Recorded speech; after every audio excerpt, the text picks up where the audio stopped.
gone on without any recording. Yeah. Awesome. Okay, so I'm going to switch to the big screen.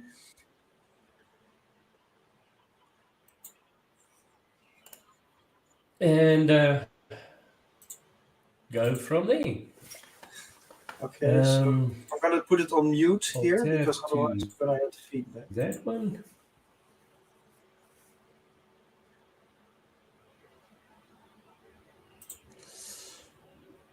Okay, at the stream. And you should be able to see that now shortly. 1, 2, 3. There we go. Okay. So this is a 1 day, 1.5 day course. So I don't know why did it do that. Kept on jumping back.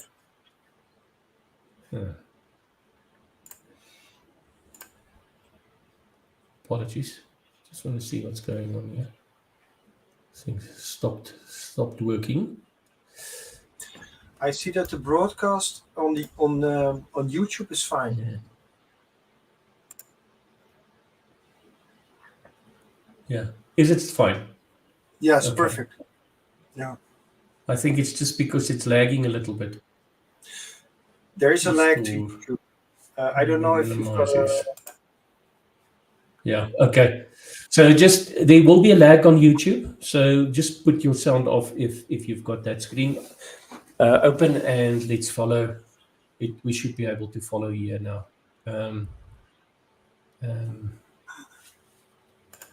Present a screen and a window and that one and share, and now it should be fine. Why is it not fine? It just takes a while. Okay, cool. So clearly I can't go through the material at the usual pace. So there's certain things that I'm not going to be live in the slide deck, and there's certain things that I'll summarize. You'll see in the presentation that you've got everything available. You've got slide deck available. You've got the syllabus available and all kinds of other things. Can I just quickly ask, did everybody receive their exam link? No, I have not. Or not that I know of.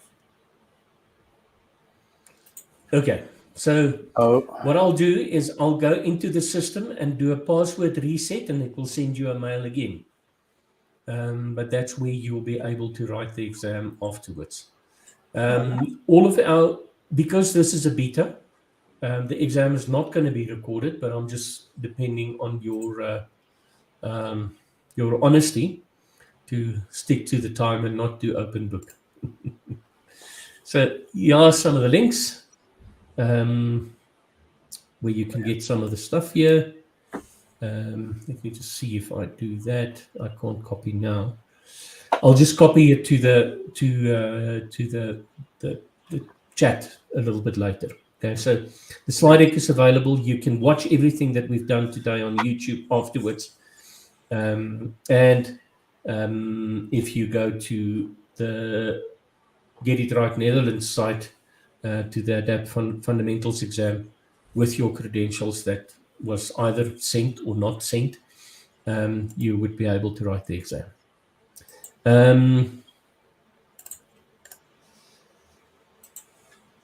Don't worry, when you see the exam, there's a minimal exam cost. I've basically written that off, so you don't have to pay anything, but it's not free.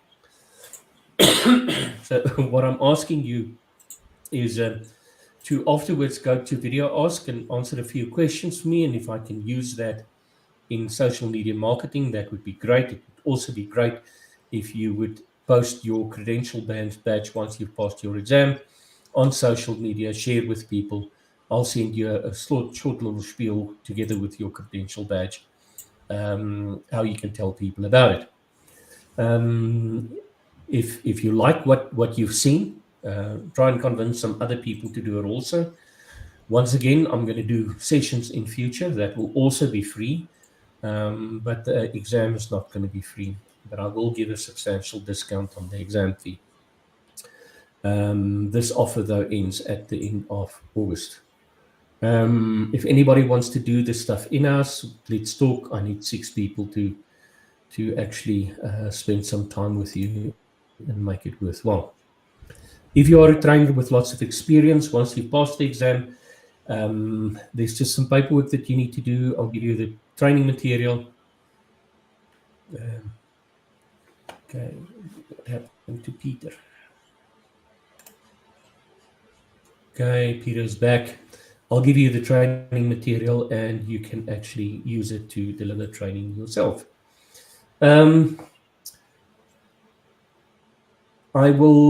We are not going to credit organizations for training, but only trainers.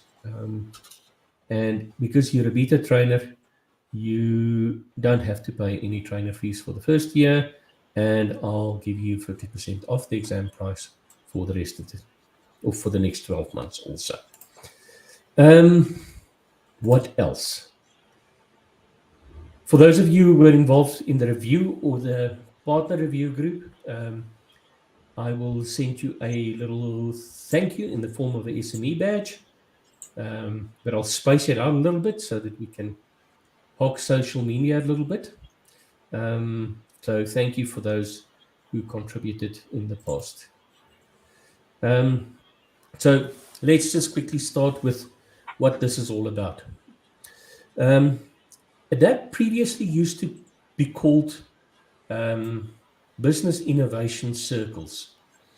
But when I tried to register the trademark, the French didn't like it that I want to use big. And and there was actually already something that was called Business Innovation Circles. So the idea then came to say, okay, it's about agile digital transformation, and that's where ADapT basically comes from. Now, ADapT is a business transformation method, actually.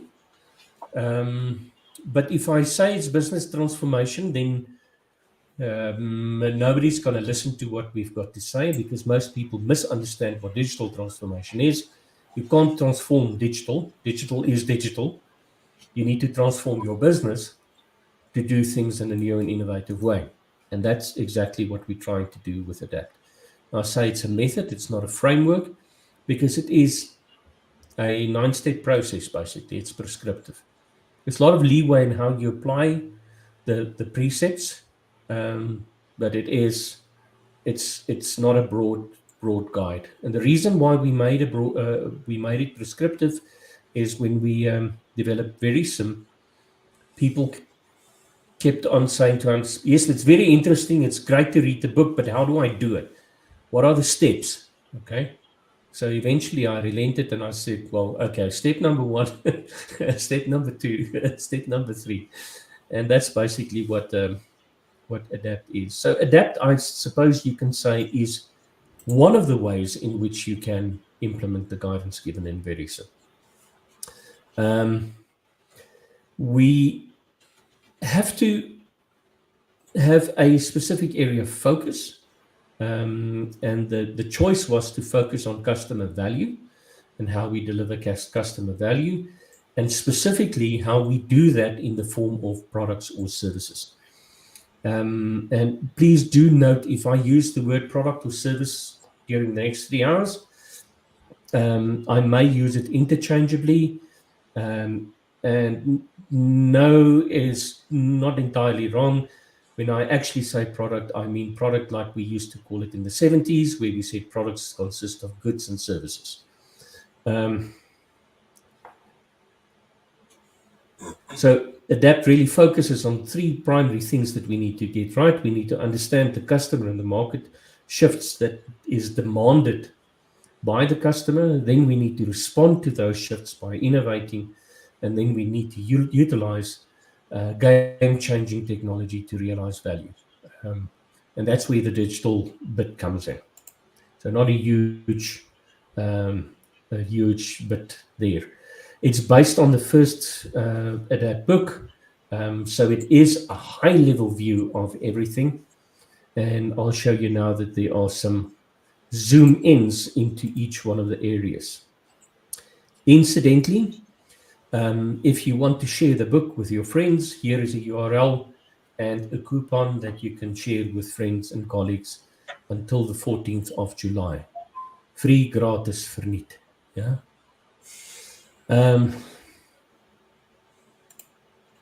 So, what does the method look like? It consists of 3 stages. The one is really talking about strategy. The next stage is talking about innovation, and the next stage is about the realization of innovative ideas. We call it extract, explore, and expand.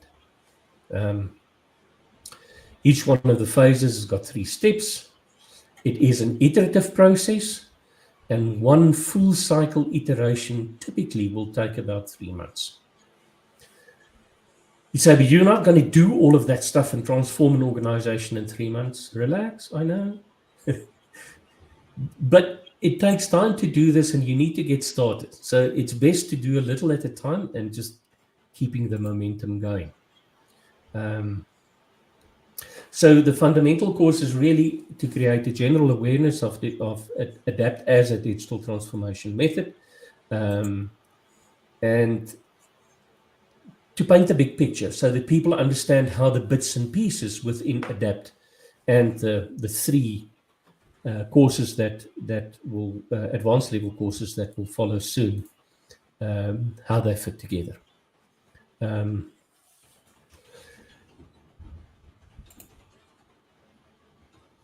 So as I said, extract focuses on, that's something interesting also. If you ever wondered why the logo looks so funny, it's actually a Venn diagram just showing the overlaps. Can you see that? So there's a circle, and there's a circle, and there's a circle. So expand is actually the overlap between what we currently do and what we need to do in future. So it's the overlap between operations and strategy.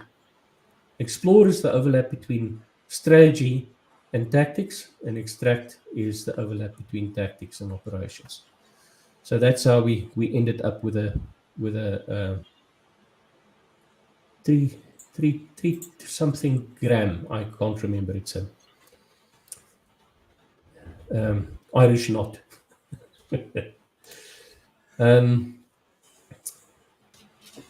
So really high level view, glue to put everything together. And in fact, I think I forgot to update the slide. 3 times 3, 9 times 3. Okay, no, I didn't. Yeah. So everything works in 3s. If you were to do this course normally, it would normally take about, I would say, 8 hours to work through the course. The exam will be a digital transformation fundamentals credential that you will earn. So there's the digital transformation, the fundamentals thing, that's the high level view. And then we're going to have 3 advanced level certifications, one that's dealing with strategy, one that's dealing with about innovation, and one that's sort of building on what people know about agile delivery and lean operational improvement. We also recommend that because this is not an agile method, so we're not going to teach you how to do Scrum or something like this. This is, we're going to talk about things that's not necessarily in Scrum or DSDM or whatever. But we do recommend that you understand one agile method well, and we've endorsed some of these methods, not all. And you'll see a little bit later which we've endorsed. And then you can ask me why the others aren't endorsed. And I'll gladly tell you. Okay, so once you pass the exam, spread the love, tell people about it.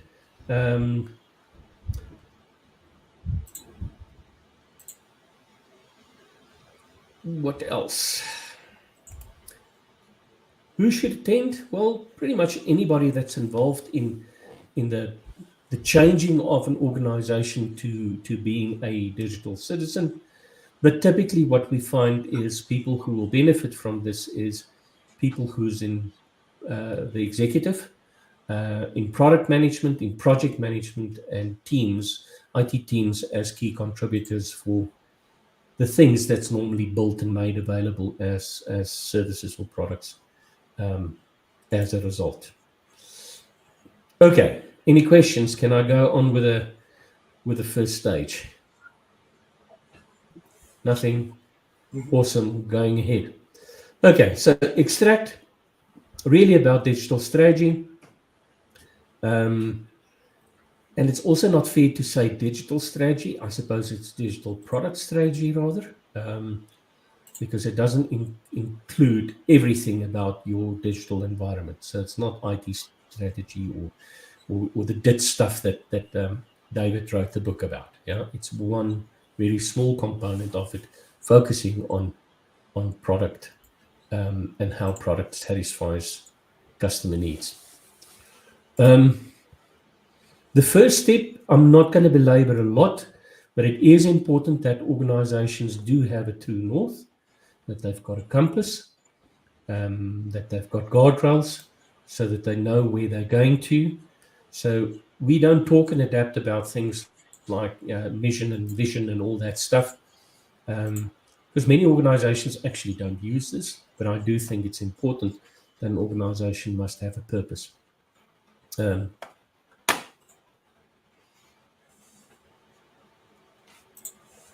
And guess what? My presentation just restarted. Apologies once again. I don't know why this is doing it tonight.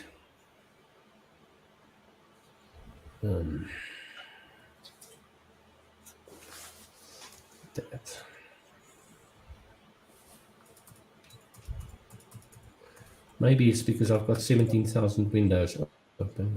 Maybe I must close that, and then that will help. Eh?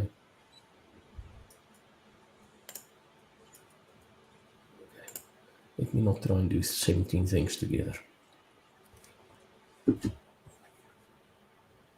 Hello.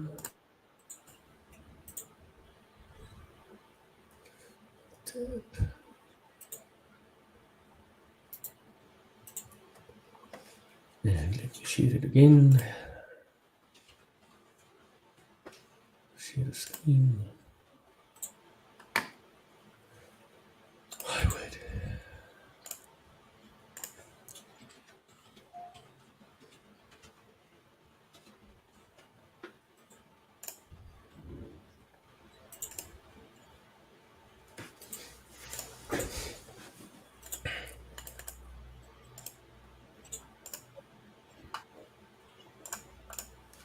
Did somebody fall off, Mohammed?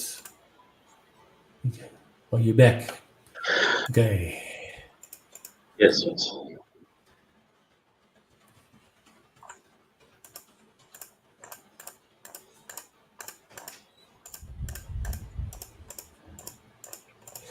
Okay, so what we basically recommend that you do in terms of getting people the help that they need to define an organizational purpose is to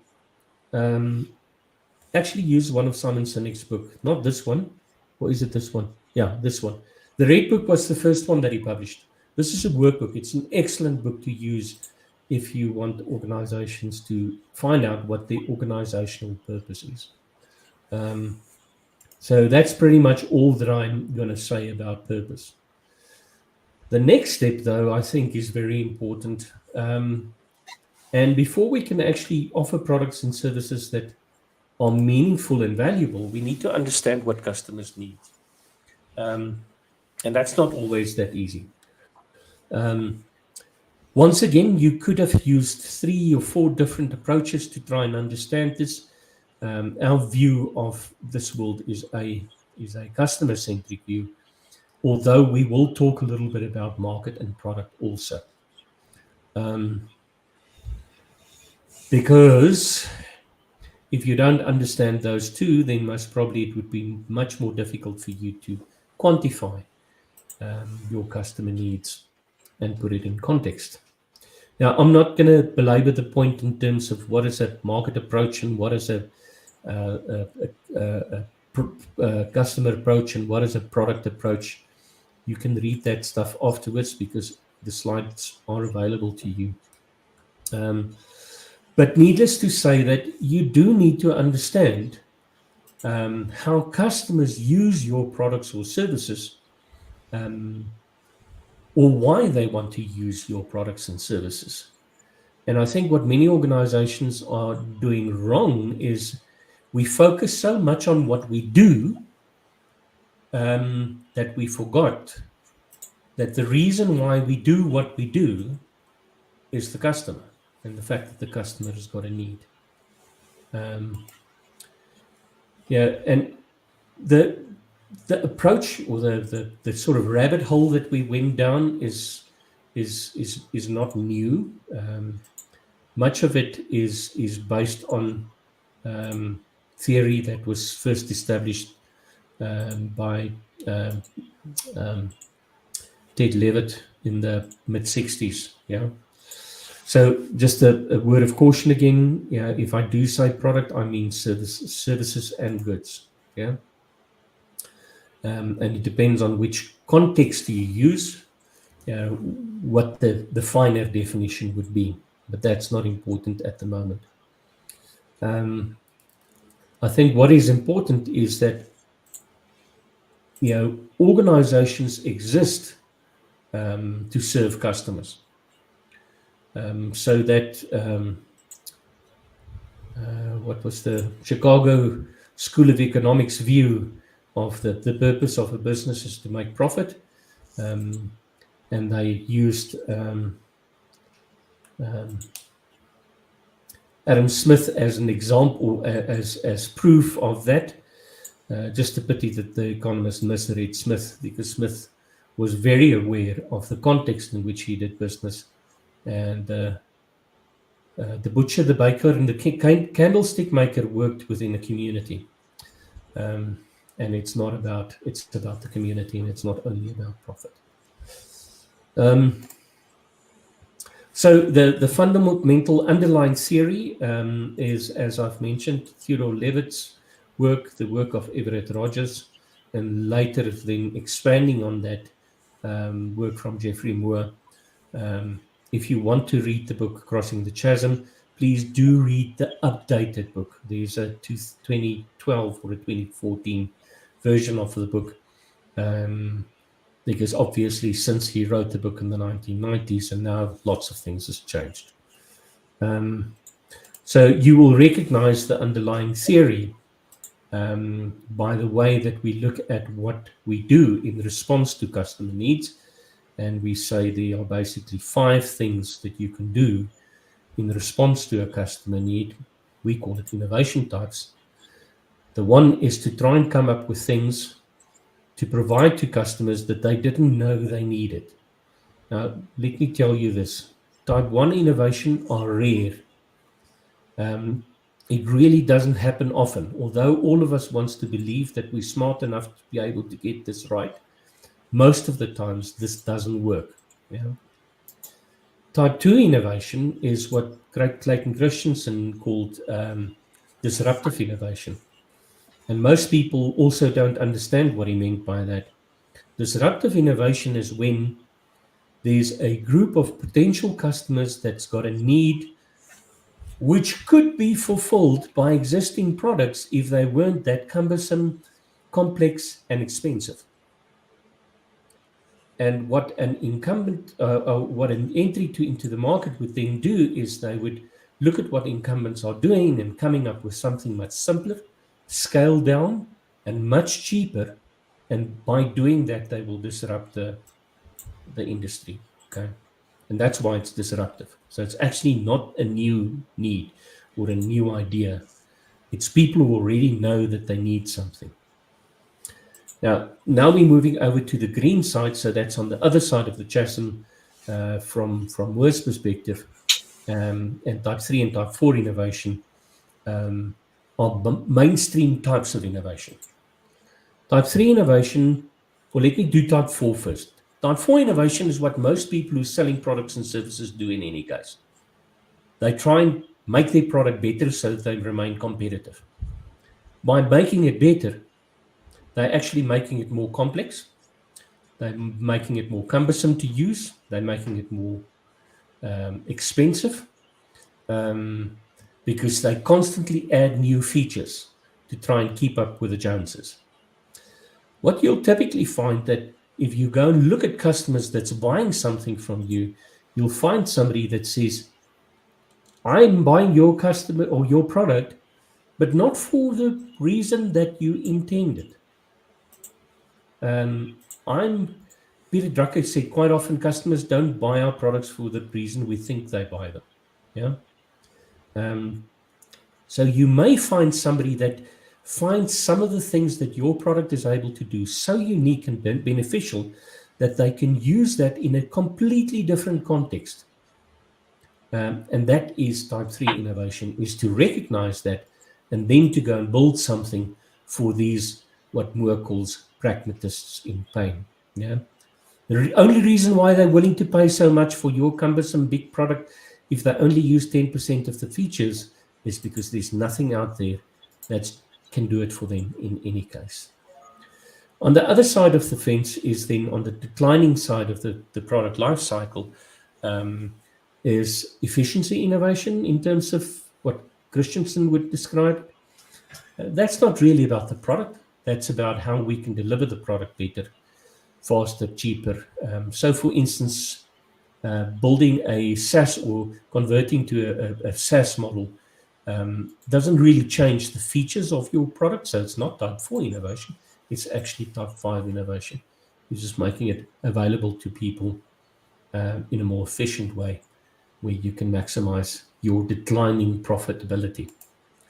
The more important thing to think about is, remember Levitt said that customers don't buy drills, they buy holes.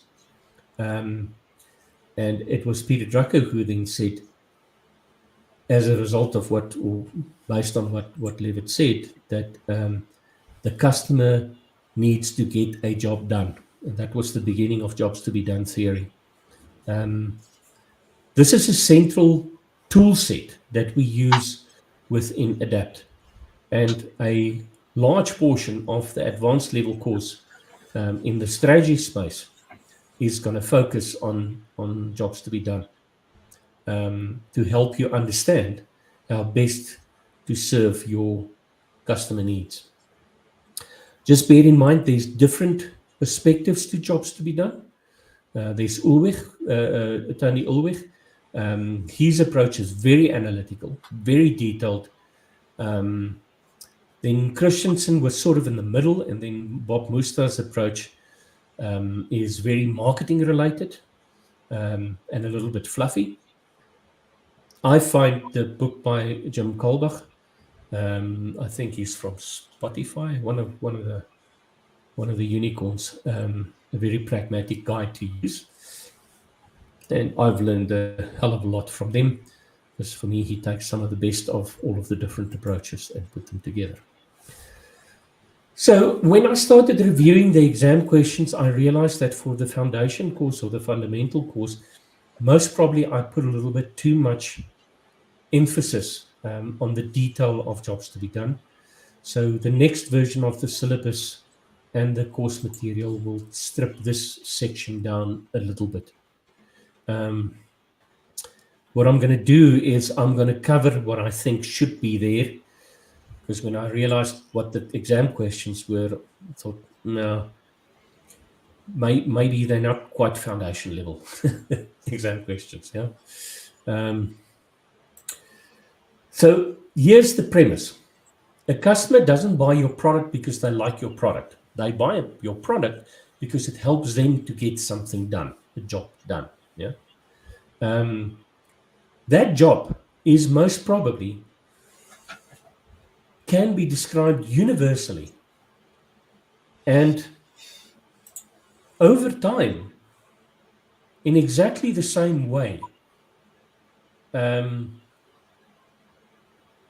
So for instance, The job is to be able to travel from destination to destination. Whether you use an ox wagon, a bicycle, a car, a jet, or a rocket ship. Yeah. So jobs are stable over time, and they do not talk about the how, they talk about what it is that the customer needs to achieve. And it's really important to understand what customers wants to get done at that level. Otherwise, you start fixating about what you're doing. And that's not important. What you're doing is not important. What the customer needs to get done is important. The last step is actually looking at what you're doing and seeing how you can help the customer to get their job done better. So anything that can be done in an organization can be described as a job.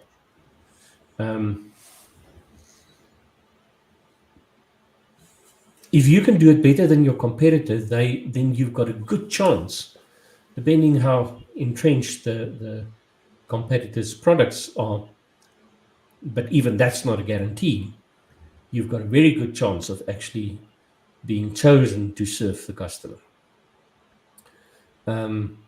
So the aim really here is to focus on what they do.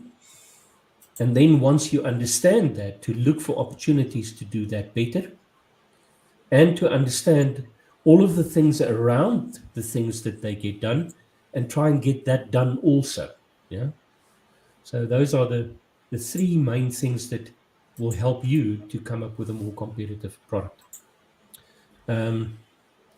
Now, we extensively use jobs to be done theory in ADapT in types 1 to 4 innovation. Type 5 innovation is not that type of innovation.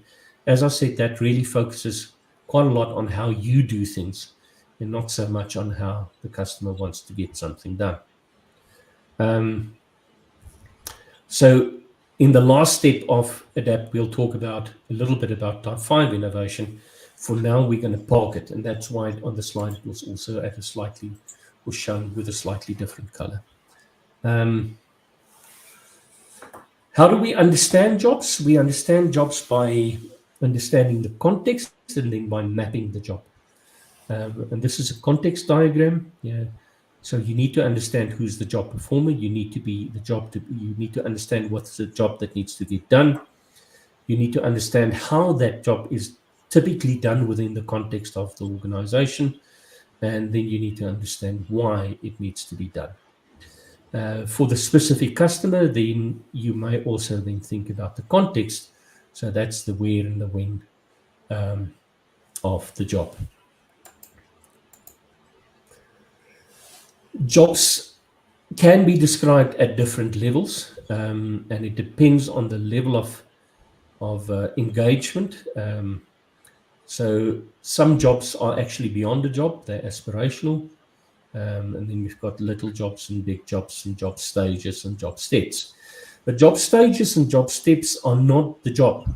So the choice that you need to make is, what is your level of analysis? Is it a big job that you're most probably going to split into smaller jobs, which you're then going to map?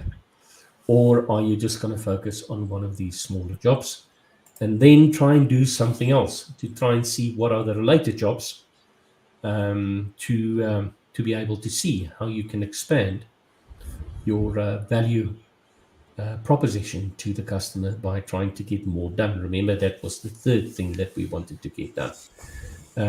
Jobs are defined by a job statement, and a job statement typically looks like this, a verb, an object, and a clarifier, sometimes and sometimes not.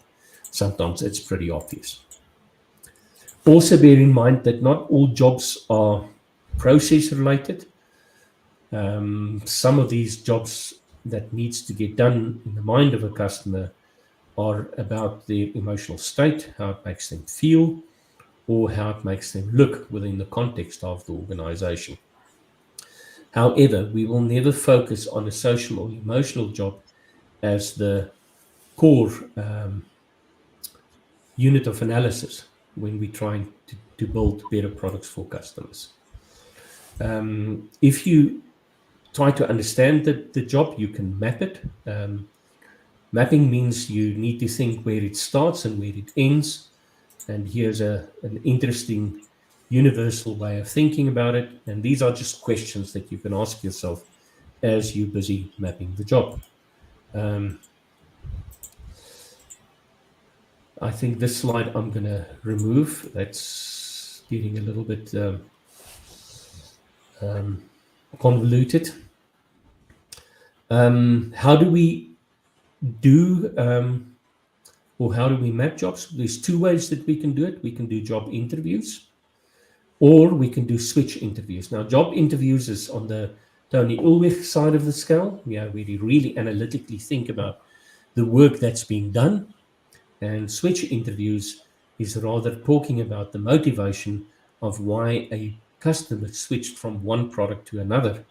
So what was it that they weren't able to do in the old way that they operated? Both of these are helpful techniques. And quite often it's a good idea to start with a switch interview, then to be able to identify an area of focus, and then to zoom in to do proper job interviews. Once you've done that, you can start writing down what are the job steps. And the way that we do that is we just write everything down and then we order it. So I don't know if you can see that the heading here sort of relates to that universal job map. Yes. So we've ordered it, and we've also made sure that we understand if there are any additional quality criteria in the form of social or emotional things that needs to get done for each one of the steps within the job.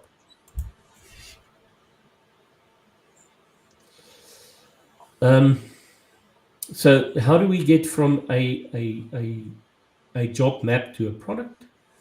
Well, then we can say for each one of these, let me take it back, for each one of these steps, we can then ask the question, so how do we enable the customer to get that step done? Yeah. And you'll see a little bit later that a job map looks surprisingly much like another map that we're going to talk about in Expand. Yeah. For those of you into Agile development will immediately recognize that.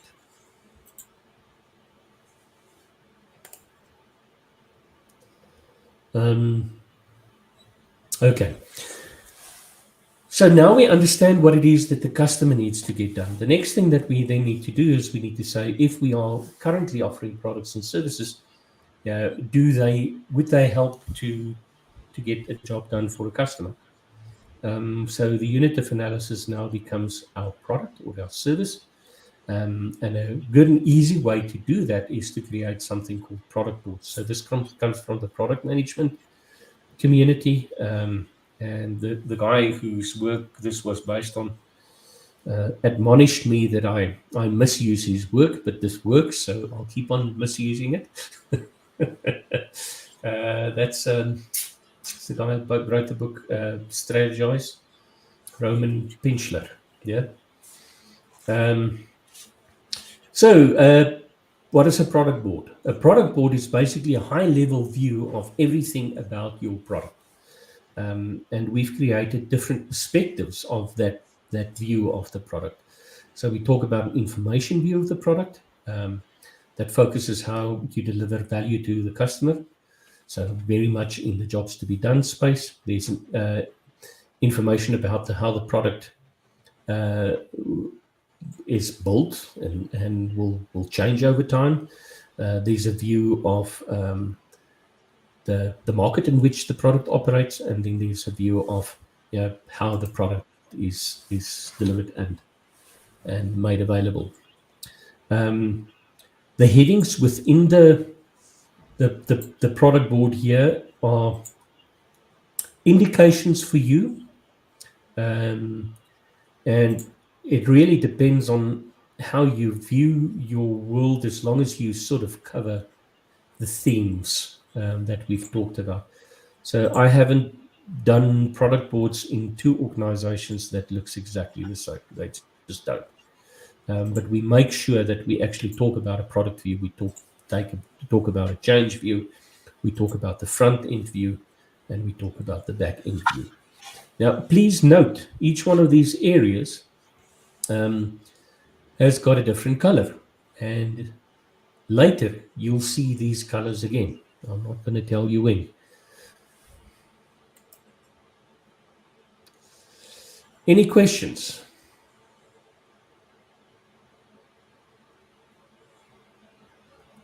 Okay, so next thing that you need to do, so now you understand what customers needs, you understand your products and services, and you hopefully have identified some gaps where you need to go and make something better or come up with something new, because there's a gap between these two views. Yeah. So what you can do is you can take all your product boards and organize them into a portfolio, and then put blank boards in for the areas that you've identified as gaps. Always bear in mind, don't put things in your portfolio if it doesn't support who your organization is. Yeah, so your organizational purpose always drives what you do. Now, some of the gaps you'll find are short-term gaps, things that you need to address immediately.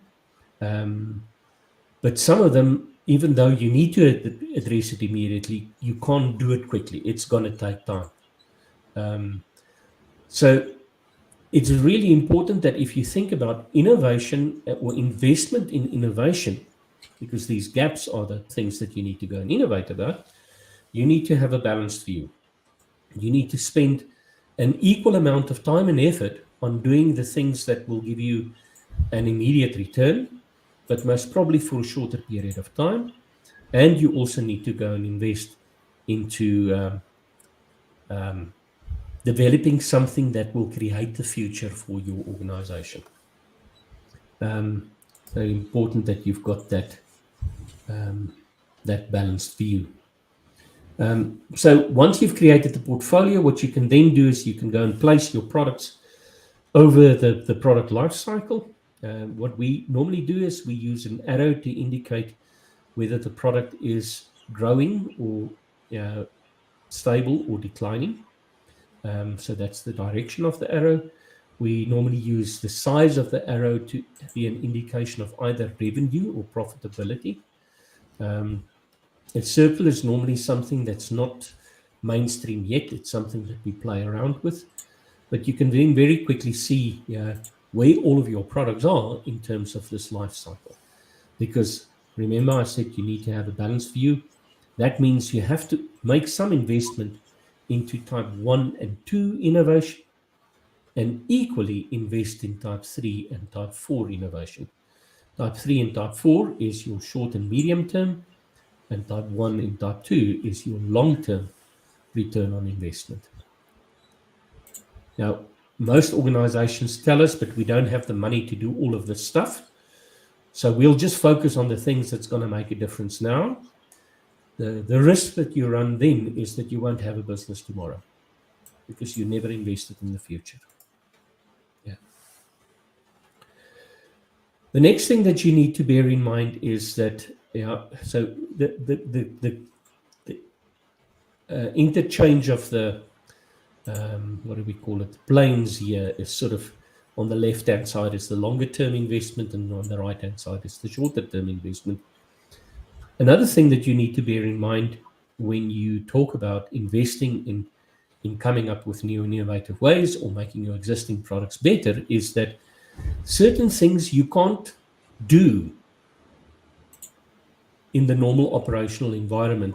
And the reason for that is that the normal operational environment is incentivized by short-term rewards. And if the thing that you're trying to introduce to the organization, this new idea, is going to eventually cannibalize your existing products, the immune system of the organization will attack these ideas and find any way they can to tell you that it's a bad idea and you shouldn't be doing this. And it's for that reason that it's important that you also create, especially for type 1 and 2, but most probably in the beginning for type 3 innovation, also a separate environment in which you can innovate where you can leverage the resources of the organization, but not be subjected to the governance of the organization. It sounds terrible, I know, but the tool that the immune system used to attack new ideas is governance. So you can't do that. It's against the rules. Yeah, our product criteria says you need to have MPV of no. So we would say spend about equal amounts of time, effort, and money investing in both on both sides of that interchange. Yeah, so that's the shift between the more risky things, type 1 and 2. Type 3 may be a little bit risky, but not if you do it well, and the less risky things. How much? A lot. So if you look at the unicorns, they actually spend a hell of a lot of money, and this is revenue. Hey, it's not profit. So you really need to spend a hell of a lot of time and effort and money in terms of building your future business. If you don't, you're not going to have a business, because unfortunately the future today is not 5 years out, it's 2 years out, it's 1 year out, and you don't have a lot of time to catch up. So we constantly have to invest in this. You say, but what about type 5 innovation? Well, that's operational improvement, actually. Okay, so it shouldn't come out of this budget. So set your priorities, see which of these things are the most important, and then select initiatives from both sides of the fence that you can pass over to the next phase, where we're going to talk about innovation.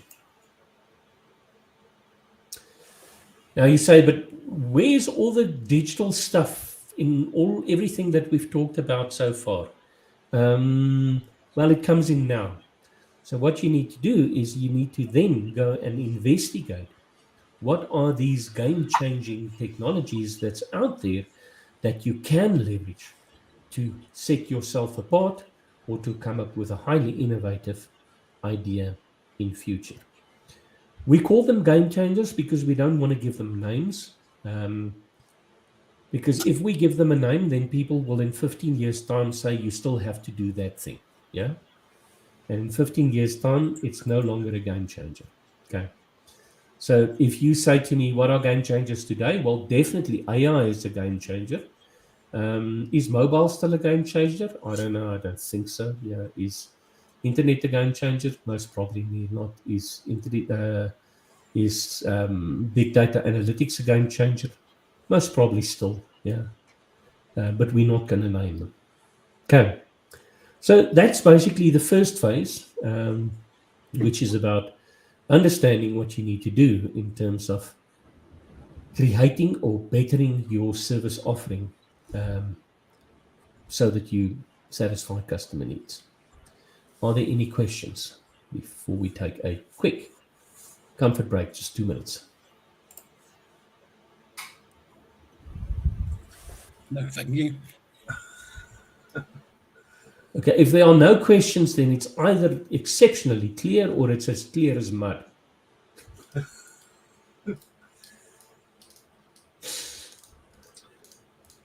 Incidentally, if you haven't read the book yet, the code that I've provided you to download the book, you can use it yourself also. Please do go and download the book and read it. Yeah, we can't do everything just in three hours time. I don't know. How are we doing for time now? I can't see my time. It's an hour. It's 1 hour. On the dot. Yeah, exactly. Okay. So not doing too badly. Yeah, so let's take a break. I think it's very comprehensive. I really enjoy it, and yeah, it's opening up, doorways to how you set up your project management. It sets up your doorways to how you deal with your Scrum team. It sets open the doorways to your POs, your product owners, and so on. So trying to comprehend and bring it all together. And I think it's very encompassing and accommodating to all of those concepts that we may use on a day-to-day basis, but places it in a more broader context and a flexible context, and which actually makes sense. And the whole jobs concept is something that is really useful to create work packages around, to get even A/B testing going on. So I think it's really comprehensive, and I think all of us are trying to take this into so that it lands in the right way. Also matching to other frameworks, methods that we may be using, and also matching this to governance. That's for me a little bit of a step, but I'm sure we'll get there. Go and read the book.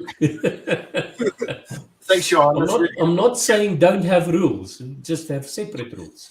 Exactly that. So there must be some rules of the road. Sometimes we call them guardrails. Sometimes we call them guidelines, and so on. And I also try to match it with the mindset of innovation and creating new things, and it's really good. Yeah. So what I find is that I think all of us, the audience that we talk to predominantly are IT. And this gives people in IT the opportunity to have to start having a broader conversation. Right, and it's all about setting those goals, those objectives that we want to work towards, and having some concrete jobs or work packages, or things that we've got on our burn down charts, or on our improvement charts, and that is all bringing it together, and I think that's quite interesting. Yeah, so it's not loose. So if you realize that the lights just changed here, so load shedding just started. Oh, okay. Are you on your power reserves here on generator? Yeah. So now I'm on the solar. I just hope we see the 3 hours through. All right, let's take a short break. You should have been back already, Mark. Run! Okay.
So, Alan, how's the new job? It's different. Getting used to and look, I'll be honest. I'm still actually transitioning because we got bought out. I was working for that American-based logistics company and got bought out last September, and it's been a slow transition to my new team, which supposedly started last Friday. So everything's kind of just it's a much bigger organization. So when they say they need something quick, I'm used to 4 weeks, 5 weeks, and they're 9 months is what their quick is. So I'm learning a little bit of a new process, but it's good. I'm happy where I'm at. So yeah. Okay, good. Yeah. So that and the head office is now in Europe. Yes, their main headquarters is in Essen, Germany. So, Okay. and I actually get to go over there A little at the bit end more of this month. regimented. I'm sorry. Okay, awesome. Yep. So, no, that's awesome. Yeah, it's a little bit more regimented. Very much so. Very much so. There are very clear lines demarking responsibilities, which is really nice. Actually, I'm used to being a jack of all trades, and now I don't have to do that anymore. It's I'm focused on one thing, but it still has its challenge. So.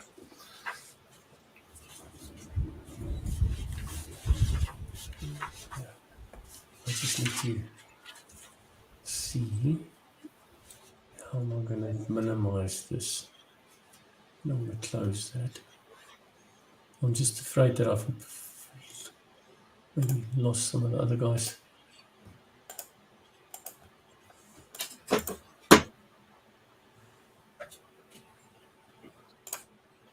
Exit full screen.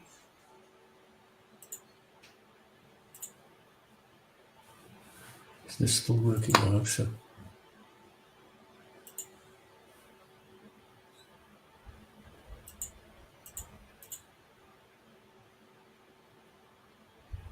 Okay, can I start? Who's not back yet?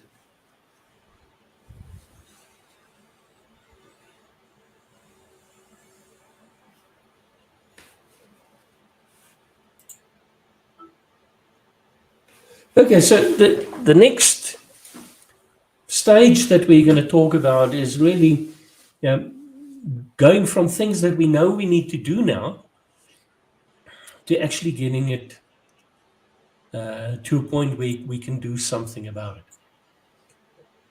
So the explore phase is really about innovation and innovation from different perspectives.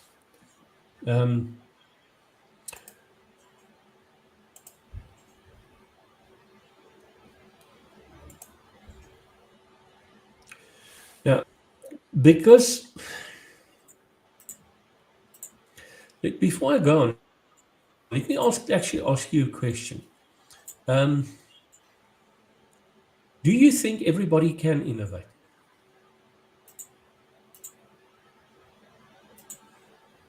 You just have to unmute if you've got an opinion.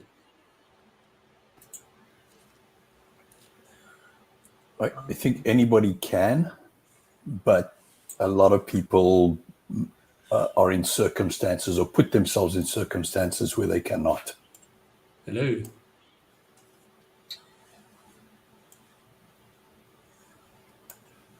Okay, so anybody can, but then I lost you. Oh, but a lot of people are in circumstances, or they put themselves in circumstances where they cannot. Yeah. Okay. That's fair to say. I quite often hear people telling me that, yeah, but I'm not innovative. Yeah. I'm not an ideas person. Yeah.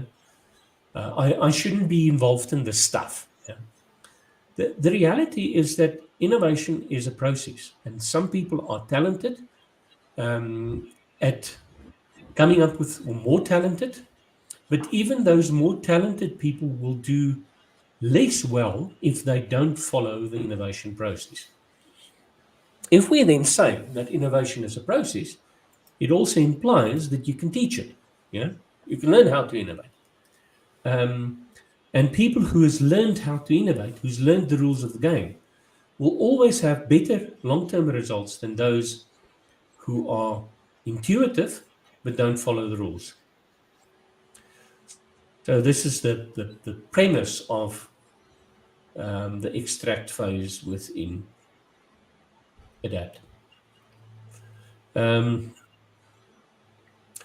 Another thing that you need to bear in mind, if you're in an organization and you're saying, we've got a lot of things to do, and we're not an innovative organization, and we're not going to make time to innovate, then you're not. the downside is that your competitors will, and you will do it at your own peril. We have to invest, especially now because of the pace of change in industry. We have to constantly invest in coming up with new and innovative ways of doing things and new and innovative products, and actually both of those, and you'll see a little bit later why. To be able to do that, we need to understand what opportunities game-changing technology unlocks for us within the organization. We need to train people how to innovate. We need to make sure that people understand that the response to innovation in all contexts are not exactly the same. So it's a little bit nuanced. We also need to recognize and realize that some types of innovation will never flourish if we don't create fertile soil, and that fertile soil is a safe place to innovate. And we need to genuinely institutionalize innovation. So what I mean by institutionalizing innovation is you need to make it part of the job of the organization, of everybody in the organization. And yeah, Peter Drucker was most probably one of the most insanely logical people for me that ever lived. He said, what gets measured gets done. And I agree with him. So if you don't have innovation metrics for everybody in the organization, then you're doing something wrong. Yeah. And that's what I mean by institutionalizing innovation. So remember, the game changes creates opportunities for us to innovate, but it's not the innovation. Yeah. That's somebody else's innovation. That innovation is past. Somebody who's already created it. It's about how we're going to apply these game-changing things that's busy happening within the organization that will make or differentiate us or make us more competitive. And bear in mind that those game changers are not always technology game changers. Quite often, it is social game changers. It's a shift in behavior and thought within the marketplace. It's the people who's thinking differently. It's generational, maybe. It's quite often the technology enables that to happen, but very seldomly it is driven by the technology itself. So you need to understand the context in which your organization operates to be able to identify what are game changers for your organization on the broadest possible scale, and then to see how you can possibly leverage that to create competitive advantage for your organization. Yeah. So some things that can be on the list. I'm not entirely sure all of them are game changers at the moment. AI, yes. RPA, most probably not anymore. IoT, probably still. Blockchain, definitely. I do think cloud is still a game-changing technology. I don't think the adoption of cloud and the possibilities that cloud brings has been thoroughly explored and has become mainstream.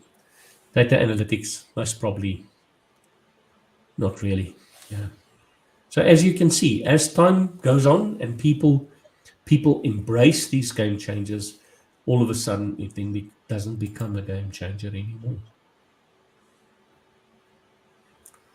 So we need to understand what it is, what it means, what are the potential benefits for our organization, what are the limits to their value, and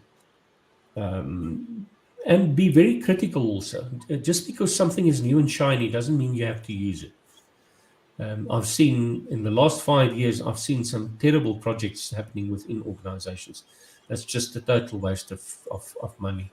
The techies love it because they get to play with the latest toys, but it makes no difference to the organization.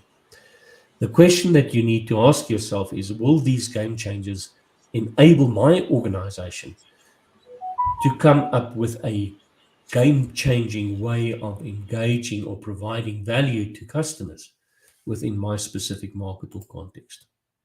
The next thing that you need to do is everybody need to learn how to innovate. Now, what we've done is we've come up with a fairly universal approach, innovation approach, which can be done in anything from 3 to 5 days. It's a design thinking approach, but heavily influenced and impregnated with jobs to be done theory.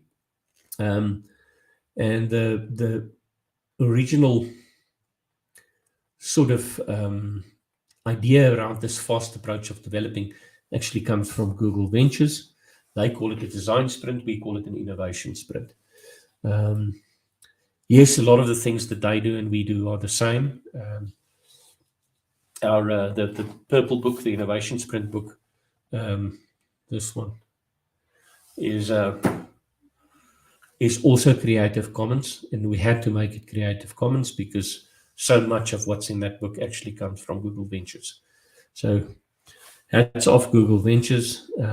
You opened the door and allowed us to go down a rabbit hole and do something different. The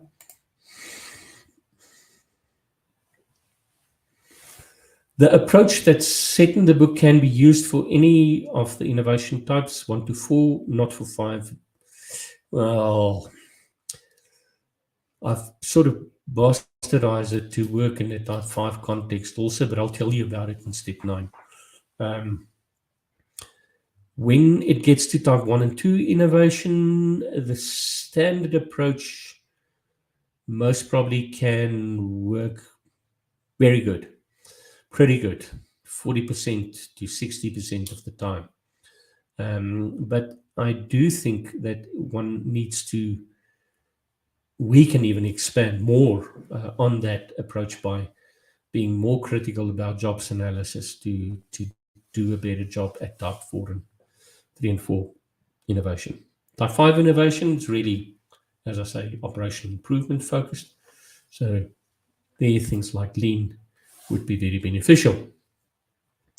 Creating a safe environment in which to innovate, as I mentioned to you, that people who will be threatened or whose livelihood or whose measurement or metrics would be threatened by the introduction of new ideas will always try and put it down. That's a natural immune response.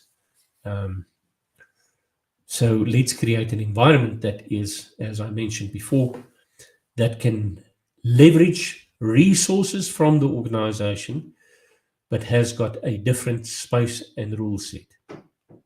Okay. It doesn't mean that you don't have any rules. It just means that you can't use the same rules that you use in the normal operational context if you want really radical new ideas to flourish. Yeah. So if you've seen any of these responses, that's a typical immune system response. Yeah. Remember the last time that it will never work, or it's attacking this. This is really dumb. The last one I like, over my dead body. Incidentally, that can be arranged.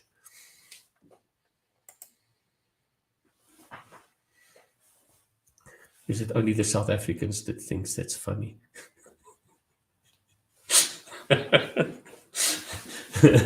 Okay. Never ever attempt to do type 1 and 2 innovation within the constraints of the immune system. You will fail.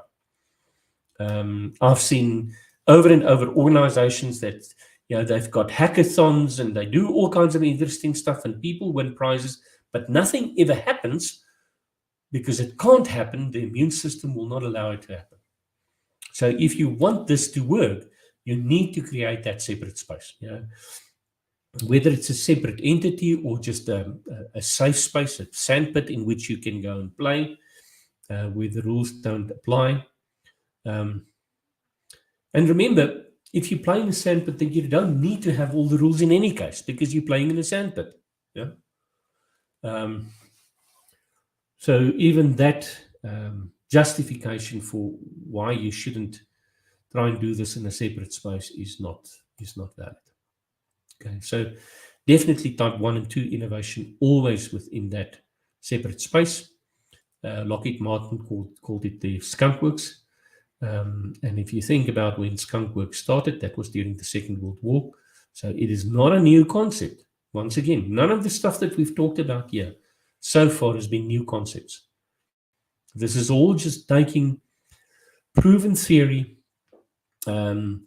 stringing it together, going and doing it, making sure that it works, and then using it as a rapid way of, or a rapid recipe to actually go forward.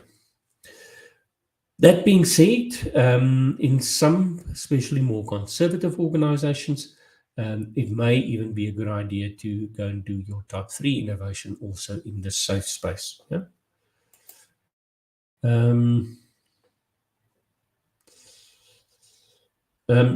Really important that your metrics within the organization reflects the fact that you want behavior to change.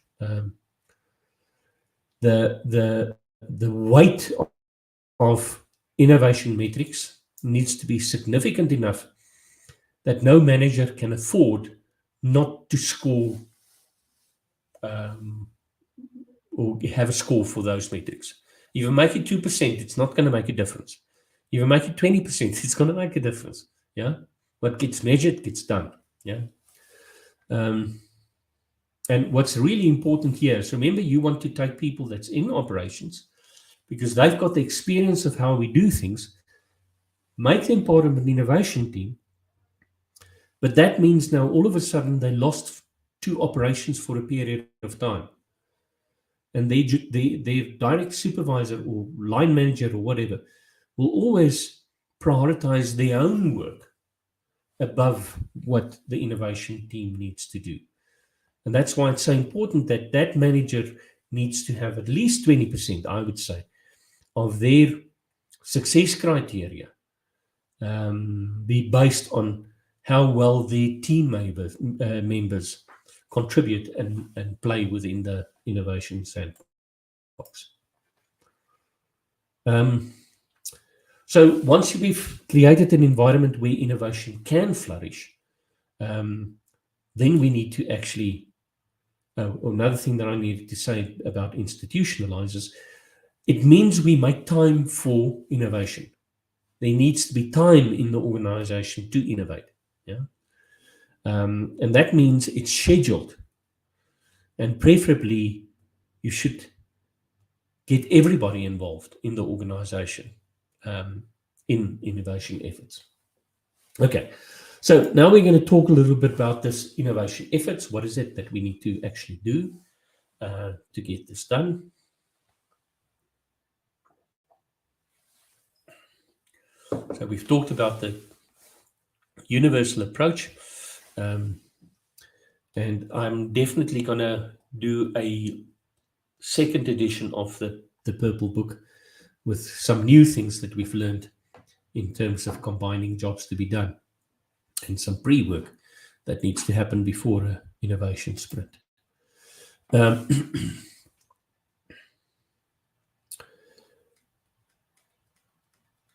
If you're sitting with a product range with a declining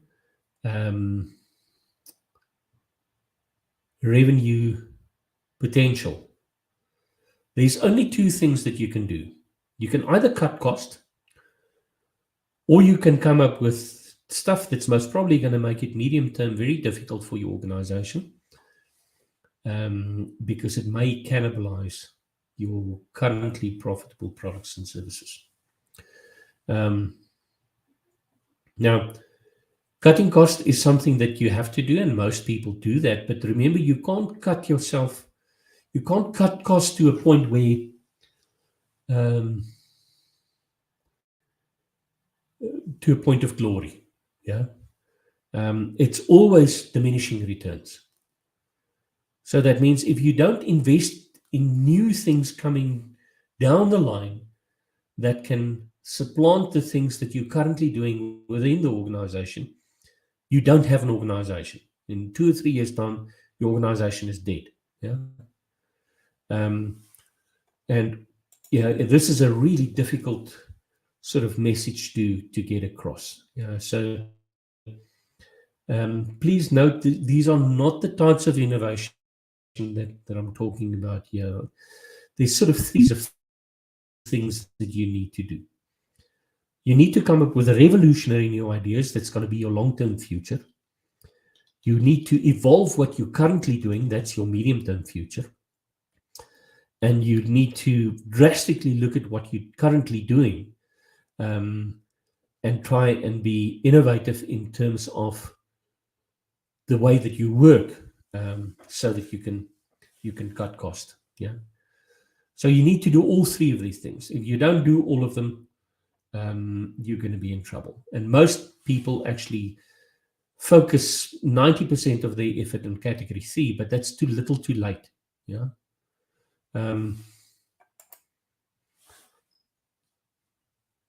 So as I've mentioned, the Purple Book is based on the concept of design sprints, but highly customized and enhanced by the ideas of jobs to be done. Now, jobs to be done specifically is very useful for type 2, 3, and 4 innovation. Jobs to be done is most probably not going to give you, it's also not true.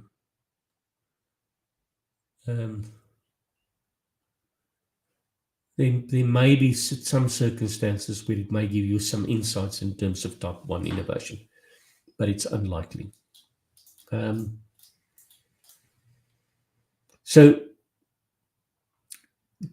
can I use design thinking tools and techniques? Absolutely. Should I use it? Absolutely. Should I only use it? Most probably not. And there's a big criticism that I've got for design thinking is I see far too many design thinking teams trying to innovate in a room without really understanding what it is that the customer is doing. And then they say, yes, but we go and ask the customer and the customer doesn't know. Yeah.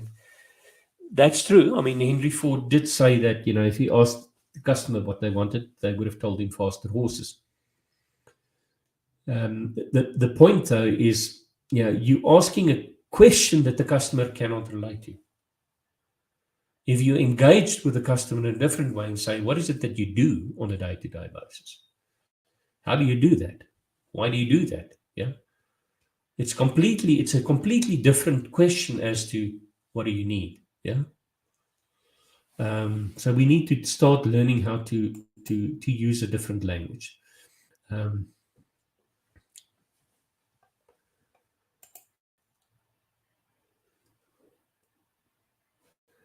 Okay, I've sort of already talked about most of the stuff in step number 2. Yeah, the question of holes and drills, and you've got a job that needs to be done. Do go and read. I highly recommend it. Read is the Innovator's Solution, not Dilemma.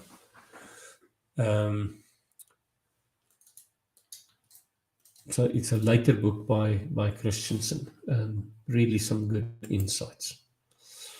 So if we compare a traditional design thinking approach to what we do in ADapT, it looks very simple or similar, with 2 big differences. Design thinking starts with empathize. Yeah.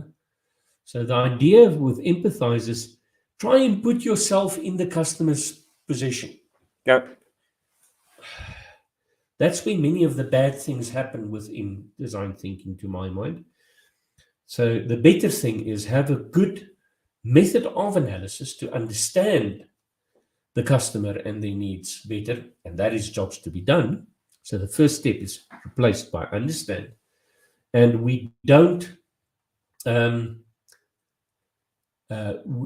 just go from idea to prototype. We actually have introduced an additional step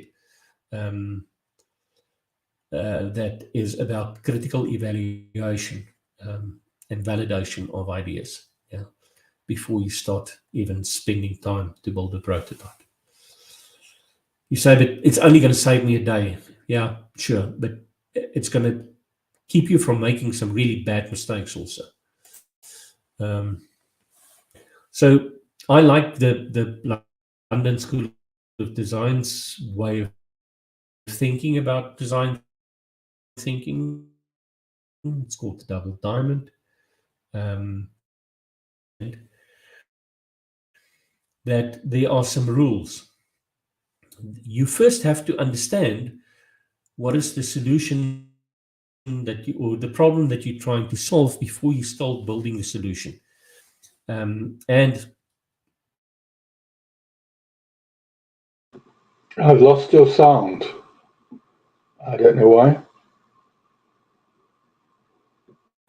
I'm okay. I can hear you good. Okay, well, I can hear you too. I just lost you, Johan. I'm not sure. I think he got muted somehow. Yeah, you're off mute now. okay, can you hear me now? Perfectly, yes. Sorry, it just Yes. vanished and now you're back. Okay, I was explaining with my hands and sorry, thank you. So you need to come up with lots of ideas and broad ideas and then narrow it down. So that's called diverging and converging. And here are 3 rules for you to remember. Never diverge and converge at the same time. The second rule is don't diverge as a group, do it as individuals, but always converge as a group. Let me explain why I say that. If you diverge as a group, you will always have somebody that's opinionated and say, well, that's a really stupid idea. And then that person that came up with the idea will not contribute anymore. Okay? So we never ever diverge as a group. We diverge as individuals. And then the third rule is never operate in the problem and the solution space at the same time. Yeah? So 3 very simple rules to remember. Now, incidentally, you can see there's a red dot and an orange dot and a green dot. The orange dot for me in the middle is actually defining and testing hypotheses, because they don't really sit within the problem space or the solution space. Yeah.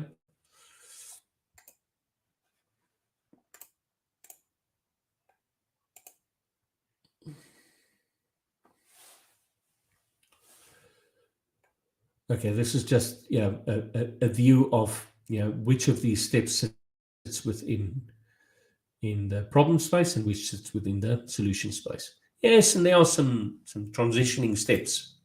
Yeah. And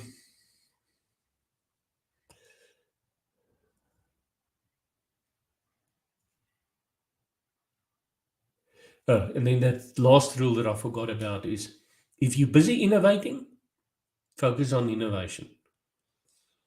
Don't, so the best way to do this is to actually go off site. Switch phones off, PCs off, so that you can focus on the work at hand. Yeah. As I say, the little purple book may help you with that, but the purple book will become most probably about 60% of the advanced level certification in the Explore space. Yeah.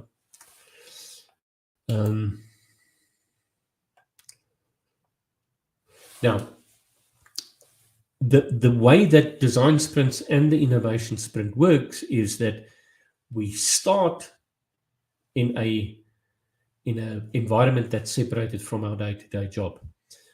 But if you want to do especially type 3 and 4 innovation well, there's a fair amount of invested effort before the workshop start in terms of job mapping. Yeah. You can't do it in the workshop. You have to do it beforehand. Yeah. You have to really understand. And what we then do is we basically replace the first step of what the Google Venture guys will start with something that they call Ask the Experts. Yeah. We replace that Ask the Expert by getting feedback of the job mapping that was done. Yeah.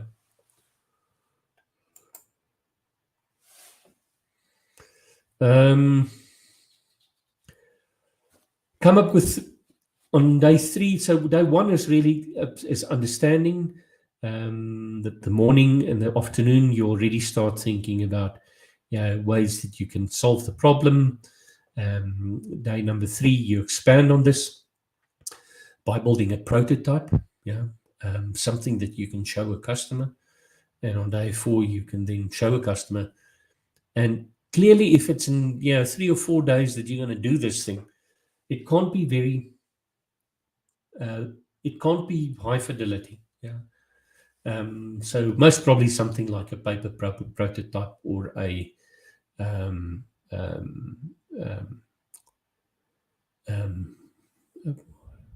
wiring diagram or something like that, that you can logically follow through. The point, though, is you need to be able to put something in front of a customer that they can engage with and work with and ask questions without you telling them how it works. So it needs to be at least at that level. And then you can quickly see this is a bad idea, this is a good idea, and it's worth investing time and effort to actually making this idea better. So 3 calls: go, no go, or go but. And that's normally when we go through another innovation cycle to try and fix some of the things.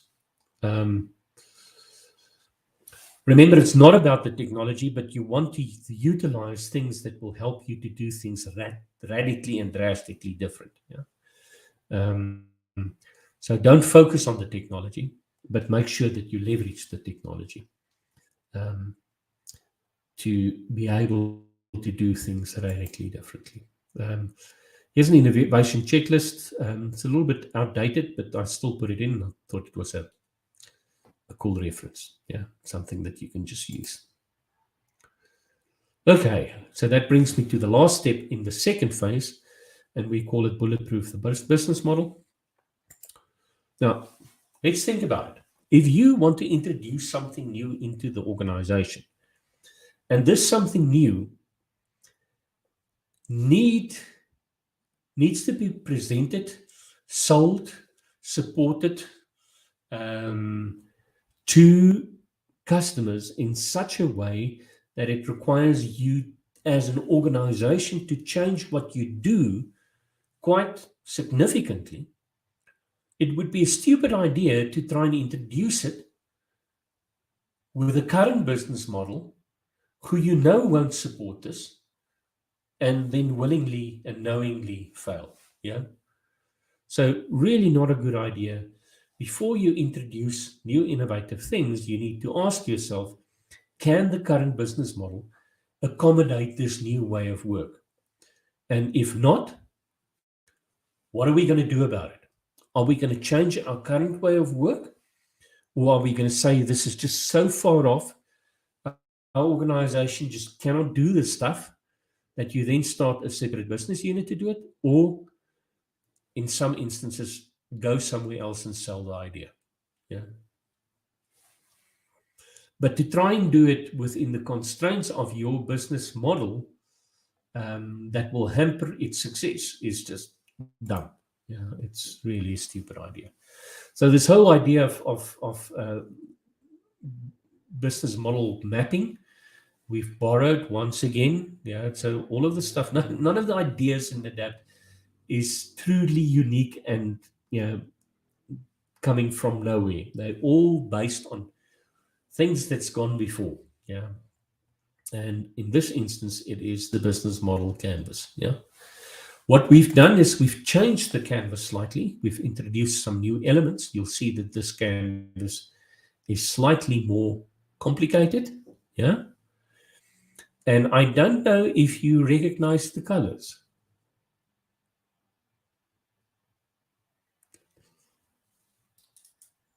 Where else did you see the same colors?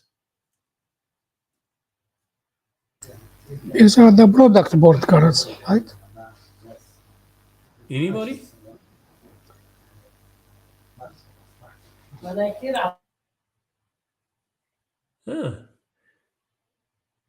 Nobody. They are from the product board, Your right? product maps. Product. I don't know if your sound's working. So here's the idea. Okay, my sound, can you hear me? Yeah, a few people gave answers, and I don't think you heard them. They must have been muted. Oh no, then I would have. In the beginning, you had some. Okay, apologies colors. if I didn't hear. Okay. Yeah. So coming from product boards. So all of that information we already have, because we've already got the products boards for new opportunities and for our existing products. So the idea here is you create a canvas for the new product or service that you've just designed. And then you compare it with the existing canvas and you see where the gaps are. And then you need to ask yourself some critical questions around, is it worth changing this or is it not worth changing it? And if we are changing it, how will we affect, or well, how will it affect the current products and services that we deliver using the current business model? Can we evolve the current way of work? Yeah? Or do we need to create a interim solution where we will have two sets of rules? Yeah, I don't recommend that, but sometimes that's the only thing that you can do. Or do we need to create a new business with this new set of rules? Yeah, where we can take this product and take it to market. A word of caution, though, if you say you're going to start a new business unit, and this business unit is going to compete with current products and services, and you don't integrate this business unit back into the business, I would say no longer than 2 years, then you're going to have a huge immune response next time when you're asking for resources to come up with innovative ideas. So of the two solutions, as saying, no, we're not going to do it, and yes, we can change the model, and yes, we're going to do it, but not in the current business. Not doing it in the current business for me is the worst of the three choices. Yeah. So always try and see if you can maybe just make enough changes so that you can make it work within the business.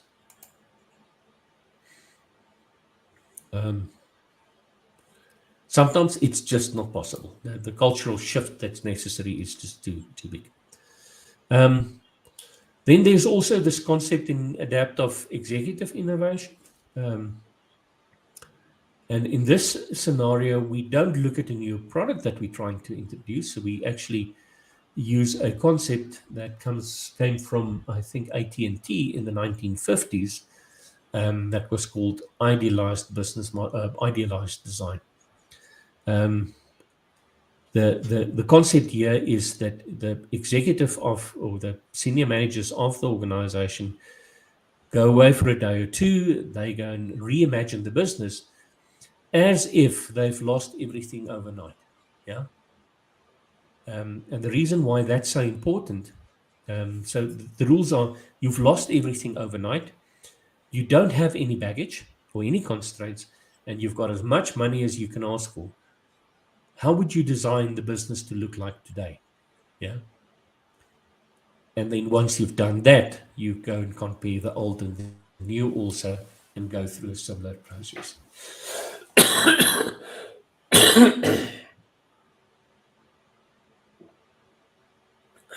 Apologies.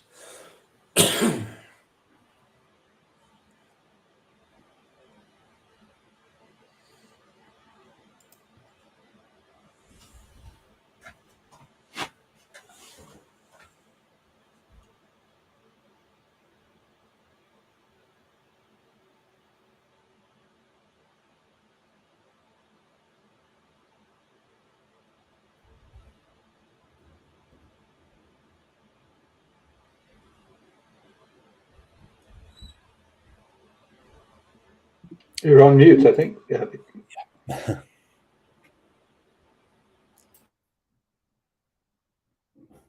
Sorry, Johan, you're on mute. Yep, say it's still on mute, Johan.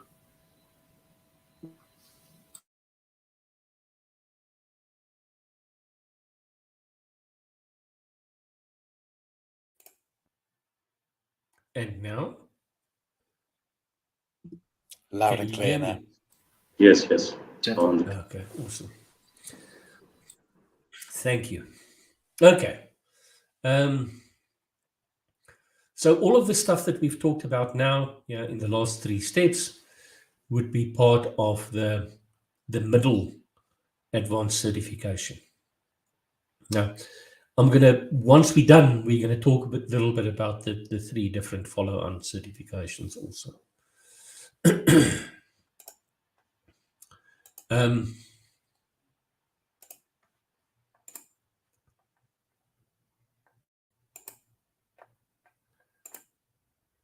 Okay, I'm not going to take a quick break now. I'll put it after each one of the sessions, but I think this is not the appropriate time. So let's continue. So now we're going through the last stage, the last 3 steps that we need to talk about. And this is really about expanding our reach by executing and improving. Yeah? And that's why it's called expand. So step 7 is really about delivering in an agile manner, but it's not about an agile method. That being said, though, I am opinionated about agile methods, and I'll explain to you why I'm opinionated about it. So I'm an unapologetic lover of Scrum. And the reason for that is its simplicity. But I do understand that many large organizations look at Scrum and say it's far too simple, it won't fit within our environment, but they forget that Scrum only talks about a part of the Agile journey, and that some of the rest of the journey they need to fill in themselves.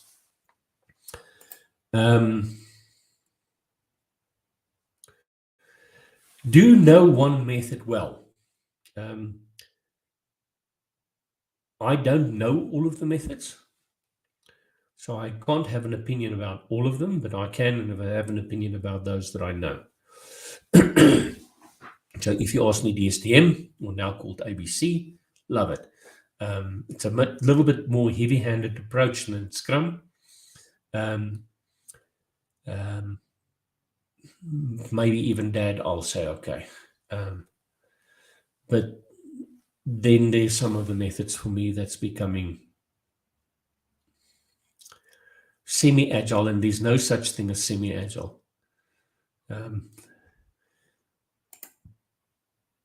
So what makes something agile? The 12 principles of that was defined when the Agile Manifesto was defined. If the method that you use, you can't say yes to each one of these, then I would say it's not agile. It's something else. Yeah. And for me, really, a test of whether the method that you're using is agile is if you can say yes to each one of these things. Yeah. So highest priority is delivering value to customers and doing so fast and frequently. Be super responsive to changing customer needs and requirements. Not to take months to deliver new value. So that means every time that you deliver something, it's valuable.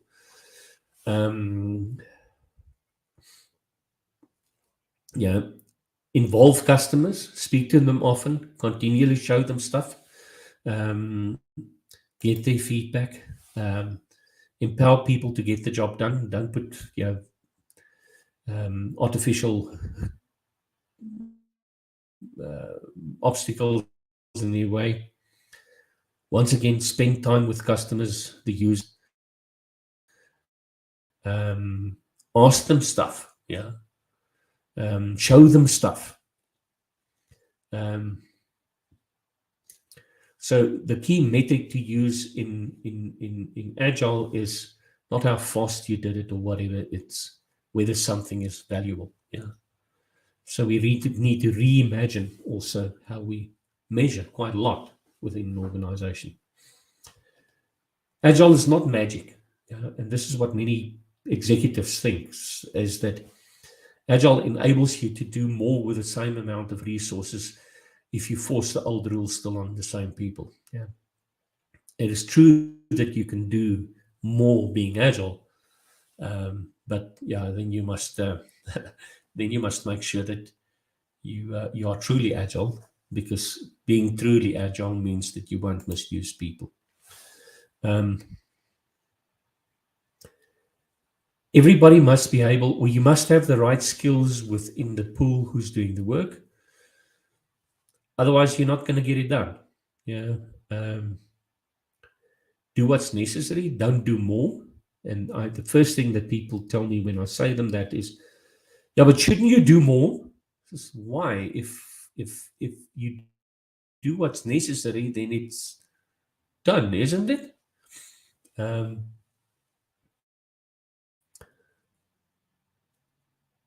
If you want people to build something awesome and take accountability for what they do, then give them the accountability, but also the freedom to do the right thing. And this includes learning from mistakes. And this doesn't mean making mistakes unnecessary. You also need to understand the context in which people can learn from making mistakes. Incidentally, for those of you who are familiar with Kinevin, the place where you should fail forward fast, yeah, is in the complex environment. It is not in the simple environment. If you fail fast in the simple environment, the obvious domain, you should get your ass fired. Yeah, that's just being stupid. So be careful also for using fail fast as an excuse to not be diligent and do things well. So know one approach well. Test the approach that you use against the principles. So these are the approaches or certifications that we would endorse. Agile PM, ABC, Scrum Inc., Agile Scrum from Exxon, Scrum.org, and the Scrum Alliance. Now you immediately say to me, but you don't have any scaling mechanism here. Because if you actually don't read the Agile principles, you shouldn't scale. You should finish work. And for me, the worst of the scaling. So if you want to use a scaling mechanism, I would suggest using Nexus. That comes from Scrum.org or Scrum Inc. Also, what's it? There's called Scaled Scrum and Less. Less has got a few things that bugs me, but not a bad approach. But please, for God's sake, do not use SAFe. It's not safe. That's waterfall Scrum.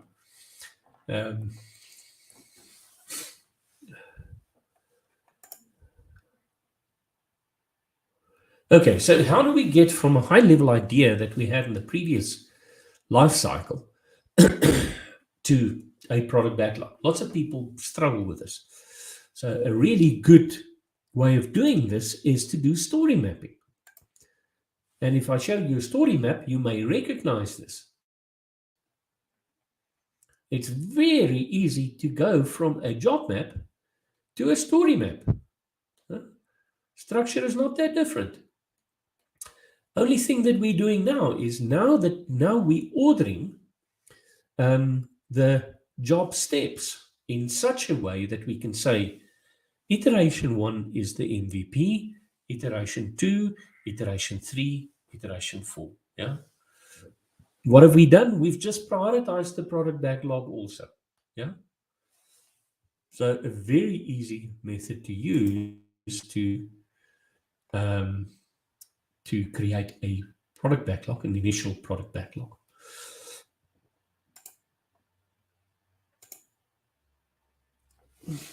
So why do I talk about MVPs? What is an MVP? A minimum viable product.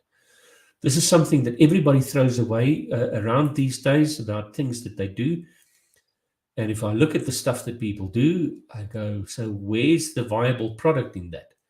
I can see the minimum, but I don't see the viable product. Now, a viable product means that it's something that the customer or the user can use as it is. Yeah.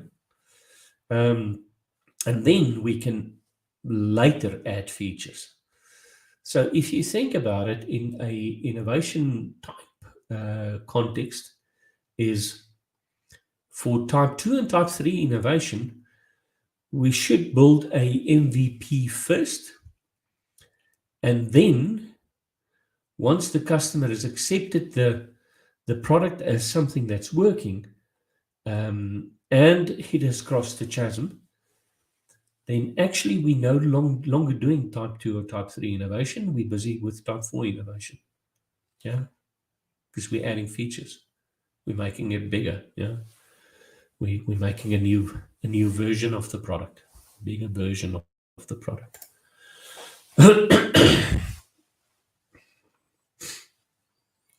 You must deliver value every sprint.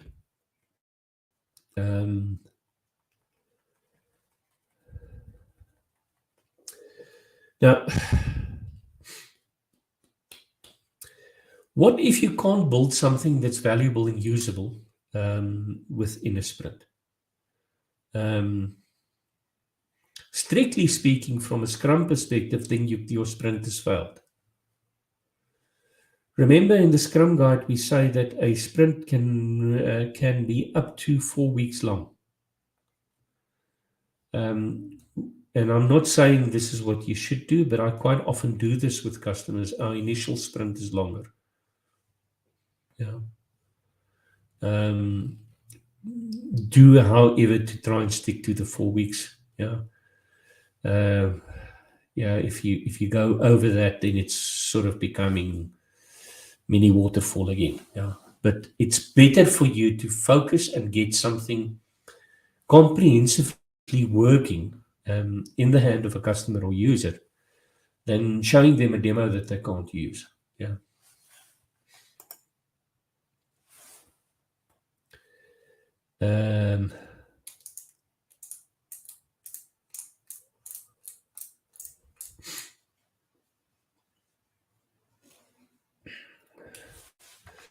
I've talked about Nexus. I've talked about scaling.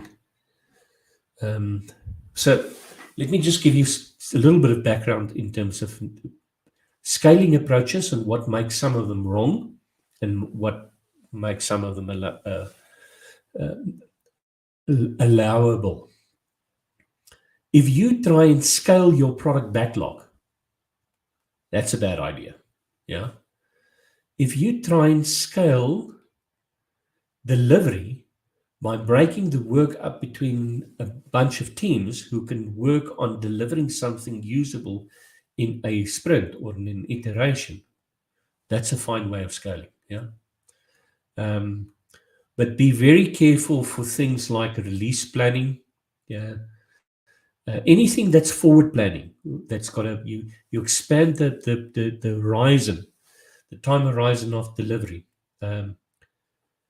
Is dangerous, number one. And number two is, by doing forward planning at a high level, it means that you're taking the principle, you're undermining the principle of self-management away, because you're starting to tell people what to do in the next iteration and in the next iteration and the next iteration. So that is dangerous, yeah, to do that. So ways to make complex MVPs real is, make the MVP smaller. Yeah. Expand the first sprint. Maybe the first 1 or 2 sprints, make it a little bit longer. Yeah. Don't do it 2 weeks. Do it 4 weeks, even 6 weeks if you have to. But don't go beyond that. Use a scaling mechanism that would help lots of teams working on the same product backlog, working together productively.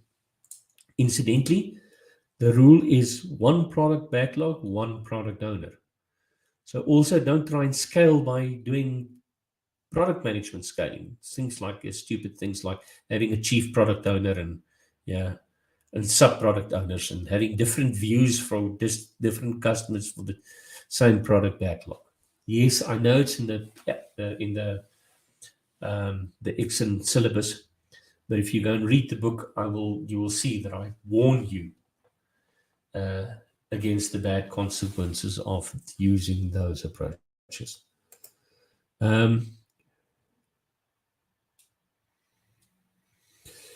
Next thing that lots of people are struggling with is customers are saying, okay, but when is it going to be done? And the reason why people or customers are so fixated with timelines is because, quite honestly, we never keep to the timeline. Yeah, so we keep on making promises that we break.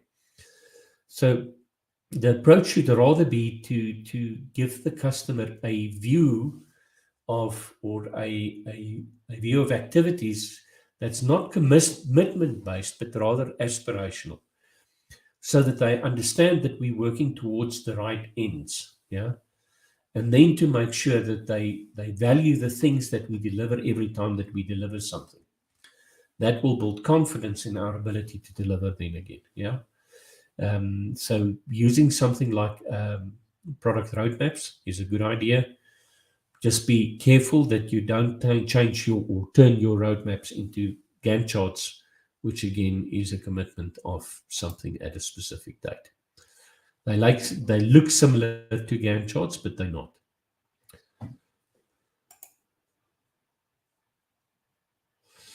Now, this is a big thing for people to get their heads around.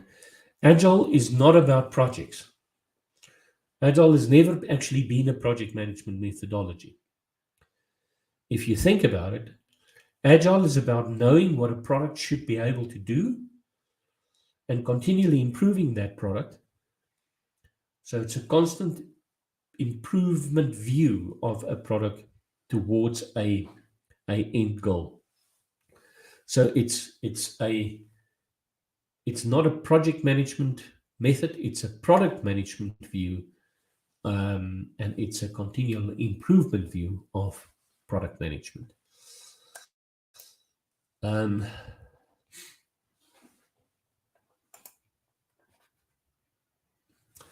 That brings us to the second last step, and that's about making sure that you scale. And when I talk about scale here, it's not product manage or project management scaling. Here it is scaling the product from a commercial perspective. So build your MVP, create more value,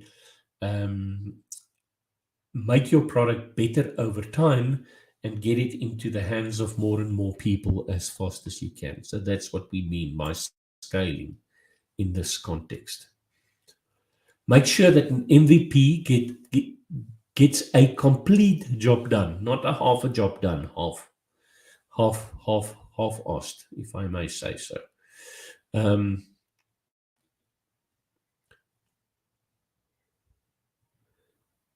Don't make promises to customers so that there are expectations that you're going to deliver beyond what is possible for your first deliverable. So make sure that the customer clearly understands this is the job that we're going to tackle. We're going to get this job done completely. Yeah. And then we'll start focusing on related jobs and maybe doing it more comprehensively.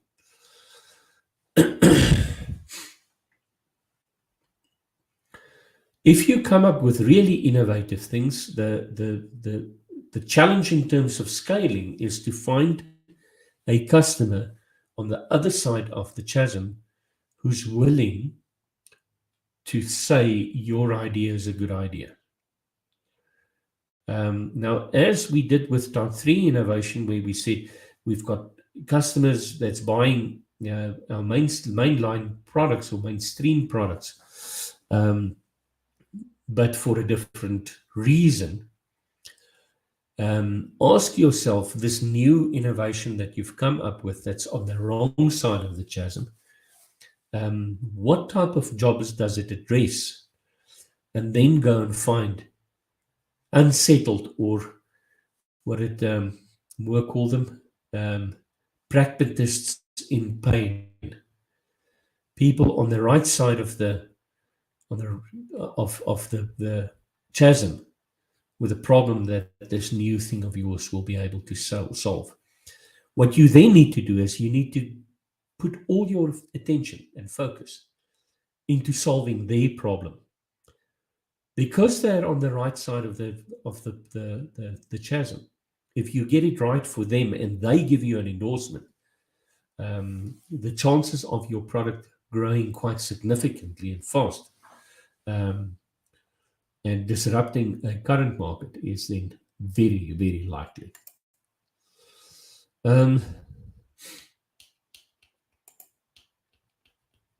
Okay, so basically I just told you what was in the next few slides.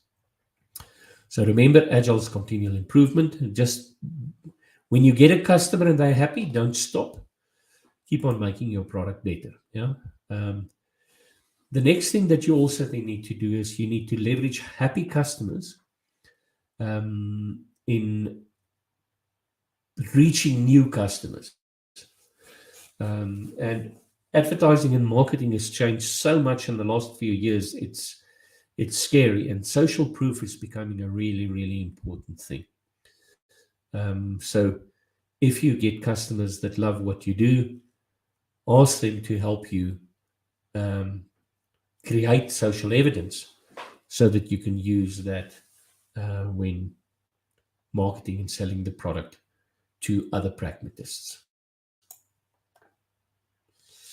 And that brings me to the last step, which is continually improve and keep scaling.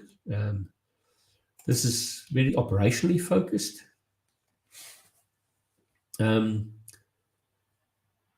And I'm not being melodramatic when I say that step 9 is about being deeply introspective.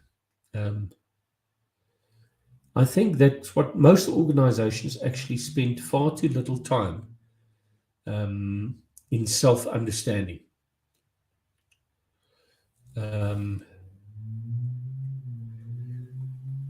So what you're trying to do in the last step is basically 3 things. You want to make sure that your business operations aligns perfectly with the way that you need to do business for your current portfolio of products and services. So that includes new products and services that you've just introduced. You need to make sure that you focus on operations and pay down technical debt. So solve the cause of problems, don't put on plasters. And the last thing that's important to do is you need to look for opportunities where you can improve operational efficiency, because by doing that, you can cut cost. Okay, and that will make your products and services more profitable. Guess what? That is exactly what Type 5 innovation is all about. Yeah, is doing these things. Now, what we've done is we've taken the innovation sprint and we blended it with the lean, and let's say lean. We've blended it with a lean approach to solving problems. And what we're able to do is to come up with an approach that uses most of the techniques that we've just learned for when we talked about doing type 1, 2, and 3, and 4 innovation, but to use those similar techniques to actually solve problems. I'm not going to tell you what lean is. You can just read through the stuff if you're not very familiar with lean.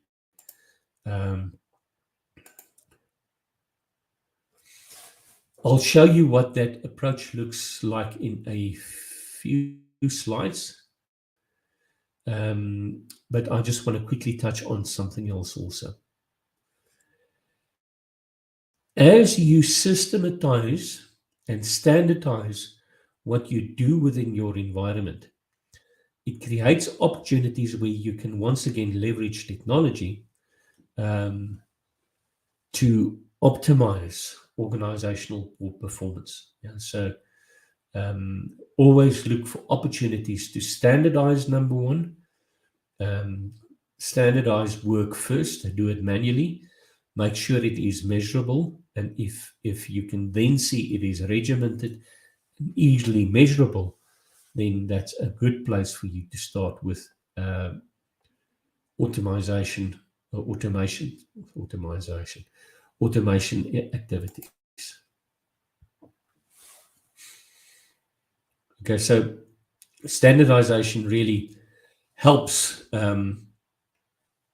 organizations to take repetitive, demeaning work away from humans, so that we free up time so that humans can do more meaningful work. And part of that is to innovate and to improve the organization.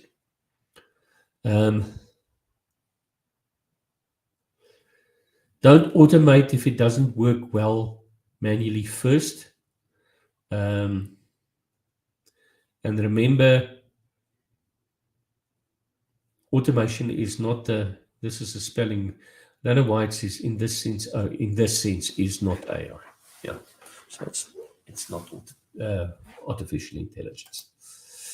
Okay, I told you that we use this lean approach to problem solving, but use the same set of tools that we use to do the other innovation, and it works brilliantly. So here are the steps. So you can see it's very much design thinking focused. Yeah, I've taught this method now to nearly 200 people in 2 organizations, actually 3 organizations, and the results has been absolutely amazing. We use the same approach, by the way, to do major incident management. Yeah, we just do the cycle twice. So the first cycle, we make sure that the users can work again. The second cycle, we make sure that the problem is solved permanently. But exactly the same tools and techniques that we use within the innovation sprint. Once again, understand Lean. It's really important. Lean forms the basis of much of the thinking within Agile and in ADapT, for that matter.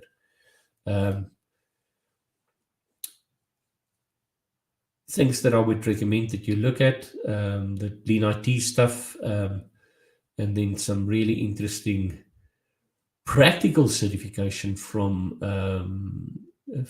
IACB.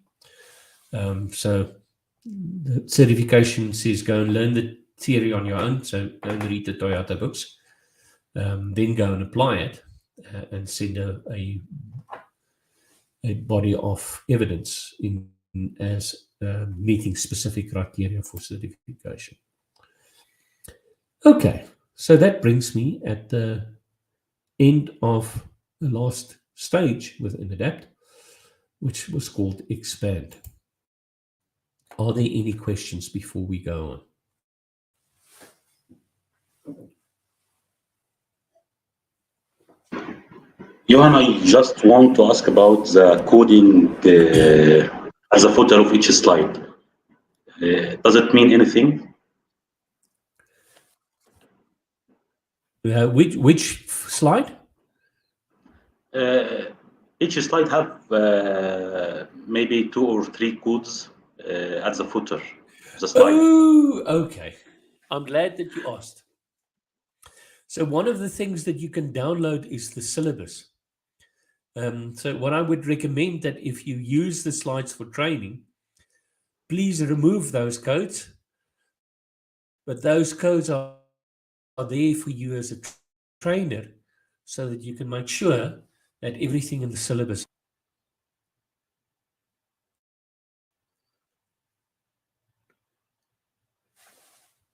Okay, so if anybody, what Mohammed was talking about, he was talking about this little code here. at the bottom, that refers back to a section within the syllabus that requires something to be covered. Does that answer your question, Mohammed? Yes, thank you. Okay, so what do we do then? Well, we go back to pleasure. So we go back to step 1 or step 2. So why do I say step 1 or step 2?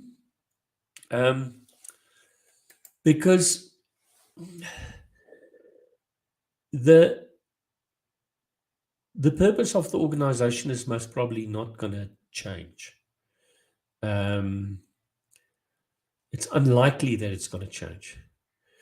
And it's not necessary that every iteration that you go and validate that everything that you do is necessarily in line with your organizational purpose. But it is important to do it from time to time. So I will most probably go 1 full cycle, step 2, 1 full cycle, step 2, 1 full cycle, step 1. So every 3rd cycle, I will go and validate that everything that I do within the organization is still in line with my organization's purpose. Can the organization's purpose change? It is possible, it is just unlikely.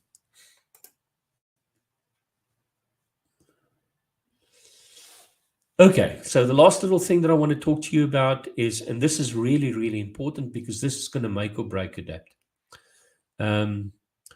is my aim and what I'm really hoping for ADapT is to build a very vibrant community of practitioners who wants to help each other in the same way as what I experienced the ITSMF 20 years ago. And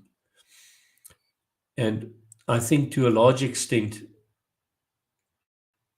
we in the industry has allowed our community to have lost our mojo.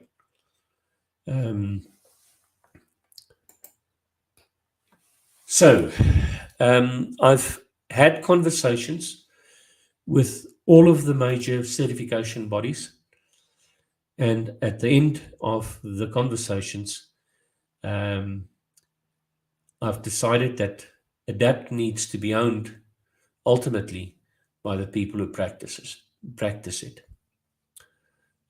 So yes, I know it's a harder road to travel. I know that I'm most probably idealistic, but I think if I certainly didn't spend this much time and effort to build something if I didn't want to make a difference. So the certification scheme at the moment is unfortunately highly dependent on my initial input and view, but it's important that we create a vibrant community of practitioners who can eventually take over the role of quality management for credentials. So sort of a certification scheme for the people, by the people.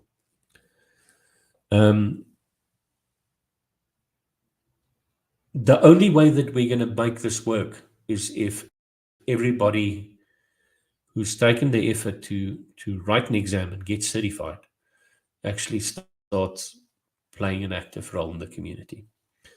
We'll find ways of making it worthwhile. I've already got some ideas.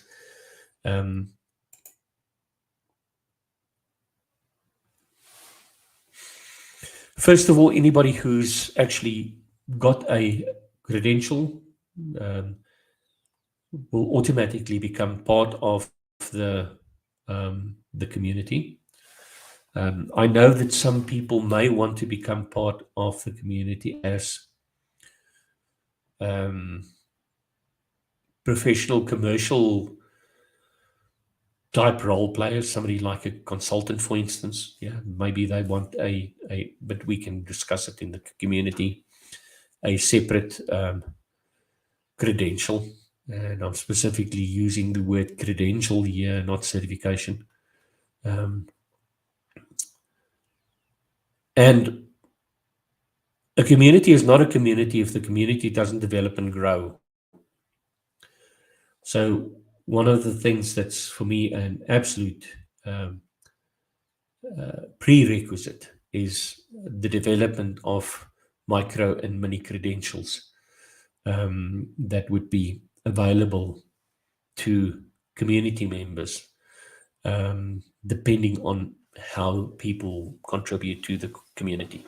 That model is not finalized, but definitely something that we will have to do if we want to make this work. Probably these credentials would have a small associated cost associated to them to help incentivize people to contribute. We are also, I've already indicated that there are certain programs that I see as complementary. And as the community grows and has got substance, I will then reach out to providers who's providing certification in complementary product lines and certification schemes to see how we can work together and to also say that we endorse what they do.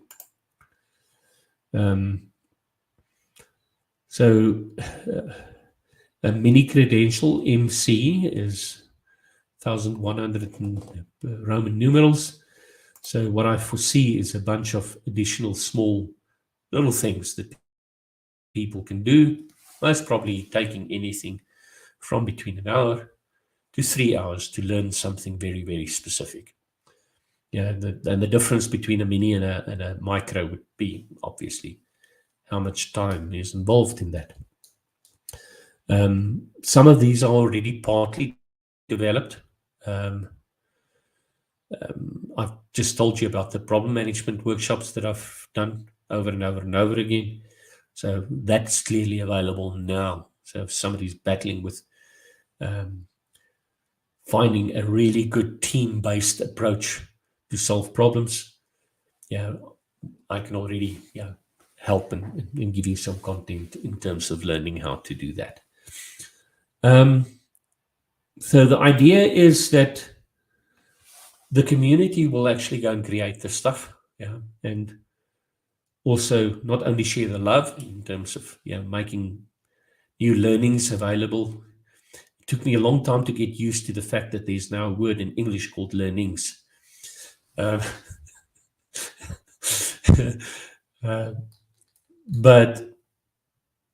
also get compensated for the effort of actually creating some of these things. As I say, the idea here is to make it exuberantly expensive, or it needs to be something that's accessible, but people do need to get some kind of a reward for the effort that they've put in. Okay, so all ideas, they're all up in the air, open for discussion. The most important thing is that I want you guys to go and write the exam, number one. If you've once you've passed the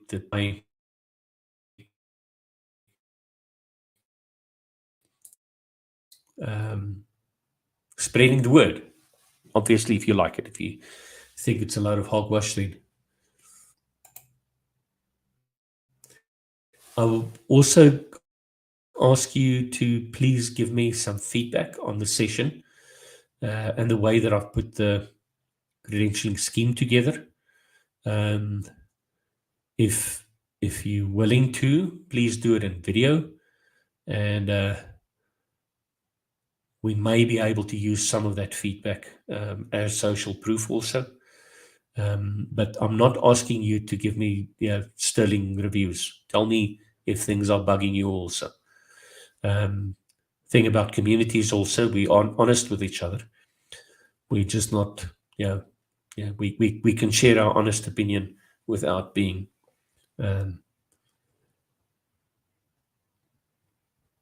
not nice. we can have a difference of opinion in a civil manner. Also, go if you're not already part of the community pages. There's a bunch of them. Please go and join them. Really appreciate that. And that is that for me. Now I'm shutting up and I'm listening.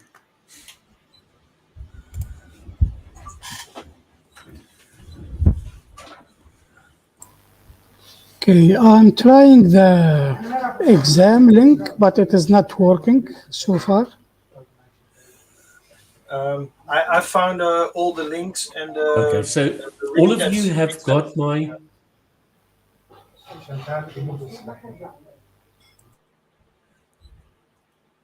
Okay, Mark, I didn't hear you. Passwords. It's all working for me, Johan. So it's quite perfect how it all comes together. It's following the links, getting your password reset. And I found my username. So I think the way it works is that you do a get it right search in your email, see your username that Johan had created, then reset the password or reset if you haven't logged in before, and it worked perfectly for me. So if you've got your username and you've got the link to the fundamentals exam, then it's fairly quick how you can get access to the exam. And I actually have the quiz open here, so I'm just already looking if I can answer some questions, but I probably have to go through the slides again too. What I really liked was the colors. I think that's really good. One thing that to tie it all together is that there should be some sort of slide that connects all these colors in one visual overview. If I'm, versing it in the right way. So you've got the colors in the beginning, and they need to be related to the colors later on in the. I think it's the conversion divergent, which I absolutely love. So, but there must be some connection slide that connects those dots. So I'm totally for those colors and the things that they cover, probably the strategies, the jobs, and all of those. Those are really good. And then having a total overview at the end, so that when you are, say you're a manager, you're a digital leader somewhere, that you can use that fairly quickly with your team, so that it becomes more manageable in a team setting. But that's what I think. But I think it's super comprehensive. So that really the overall picture on slide 13. Yeah, so some overview at the end, so that a digital leader can use that in his team to use the innovation, to do the continual improvement, and bring that all together. But as I'm looking at it now, it's quite comprehensive. It's complete, and every step is very well thought through, and has possibilities. Now again, with these type of pointers, so to speak, you might not be wanting to use all the pointers, because that could also in the end be confusing, because you've got on too much material. But I definitely see a flow in all of this. Yeah, definitely, and actually creating something which is more than a minimum viable product, and indeed something that is already useful and can be shown to a customer. Or that's what I made. That's what my first impressions are. Of Also, Mark, if I can just ask you. Okay, if I can ask you just to send me an email also, just expanding a little bit on that, that would be very helpful. Okay, yeah, I can do.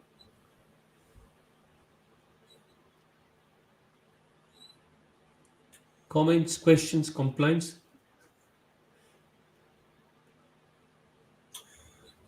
Sorry, my second screen is above me, so that's why I'm just seeing the whites of my eyes at the moment. No, I enjoyed that, Johan. It was interesting, and I agree. I think it flows well as well. Yeah. But obviously, it's we're going through it quite quickly as a sort of condensed version. But I can get a picture of how it would work with you know, a live class rather than the trainer.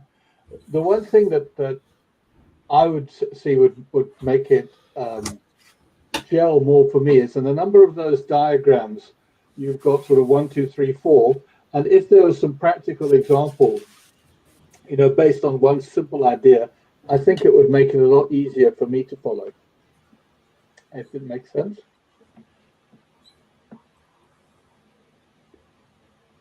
That's a very valid point. Yeah. Well, that's it really for me. Thank you, Peter. I got about 3, Johan. I'll start with the easiest one first. You refer a lot to numbers, 1, 2, 3, 4, and 5. And sometimes it's not clear whether you're talking about the type of innovation or you're talking about some other sequence. So I wonder if you could kind of create different ways of listing or naming or something, because at one point there's some, in fact, where you have 2 different concepts on the slide, one referring to type of innovation, the other one referring to the sequence in step, and they're both labeled 1, 2, 3, 4, 5. So I got a little bit lost once or twice there. Okay. That was the first one. The second Very one valid. is Valid. I'll go and look at those. That's a minor. That's probably just my understanding more than anything else. The second one, and I'm not sure it's more a point for discussion, is about the role of parallel operations. It's like when you're moving into using an innovative product or you're introducing some innovation into the organization, but you still need parts of the organization to function in the old way. For example, administrative processes. How do we do things like measure? You know, make sure the right people have the right metrics, make sure that people are not being over-awarded for being on the innovative team and under-awarded for being on the non-innovative team and stuff like that. There's a bunch of stuff there that I think we can probably focus on. And that also refers to this pendulum that organizations go through, right? Like we're all innovating, or we're not innovating, we're going to focus on this. And how do we maintain somewhere in the middle so we're doing both? I think that's a helpful discussion for me, and I kind of felt myself asking those questions a bit during the course. Yeah, and that's an interesting point. So I'm also struggling with this pendulum thing. So So you go through all kinds of cycles during the year. So you've got your budget, you've got moments that you're innovative, that there's moments that you get new people on board in the company, and that goes through cycles. And so there might be moments in the year that you're more innovative than in other moments, and that you're continually improving in other parts. So as you go through the cycle of the year, you might have moments that people really want to be innovative. There might be moments that you really need to do production. You need to deliver. And then when you deliver, you've got customers that are using your products. And then you've got moments that those customers have discovered shortfalls in those products that you've created. And then just before you go into the cycle of innovation again, you take all of that up and reinvigorate your production and services improvements. And that can be really confusing if I think to a large extent this second comment is a pretty advanced comment, advanced subject. But I do think it needs to be mentioned in fundamentals. Yes. Another example. I don't think fundamentals need to explain how you're going to do it. No. But we need to explain that you need to do it. Another example that you used, which I found very helpful, was the You idea that disagree, Dave? focusing. No, I agree. I was just going to expand on that. I think there's a bit of a time lapse between us talking, and so one of the comments you made was about innovation type 5, which is always kind of a race to the bottom in a way, that you're stripping out cost and so on. But it is also one of the most used strategies to increase the valuation of a company on Wall Street. For example, HP. Very true. We all know what happened to HP. And I think that really reinforces your point that. So and it's frequently used.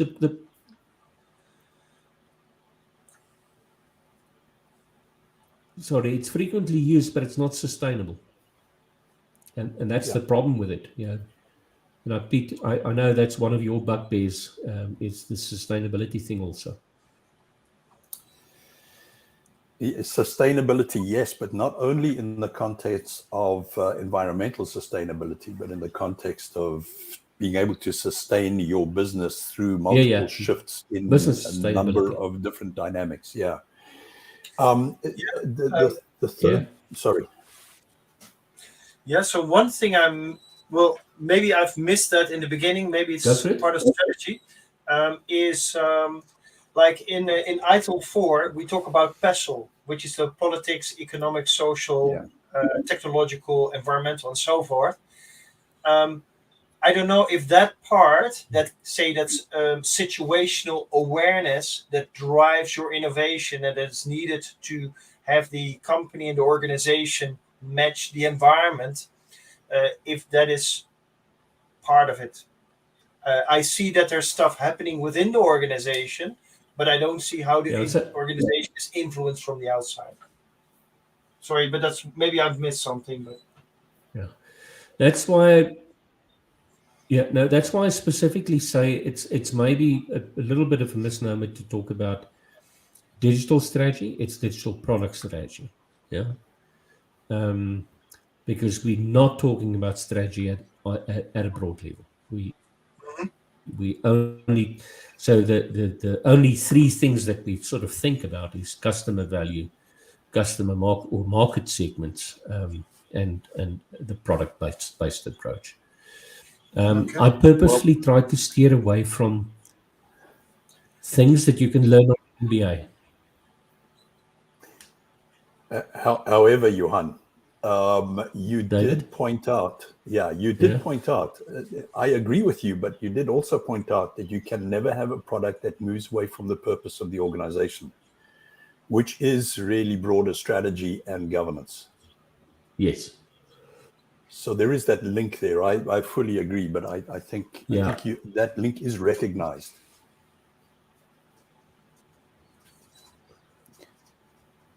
And then I wanted to add to your comment. I'll think about how I'm going to make the link clearer at least. Oh, okay. I wanted to add just to your final section on the community, and just an encouragement to all of us. There is a tendency in especially the service management part of this community to say good things, but by introducing them, by discrediting the older things. And I think it's an awful thing to do. You do not have to bash ITIL or anything else in order to launch a new idea or to say something good. And I just hope that we as professionals in this community do not fall into that negative cycle, because it's one of the most negative things about the service management community. And I dislike it intensely. I agree very strongly, David. I think that's a good point. And I was seeing when Johan was talking about a lot of things, how there was so much relevance, synergy, echoing with ideas of ITIL.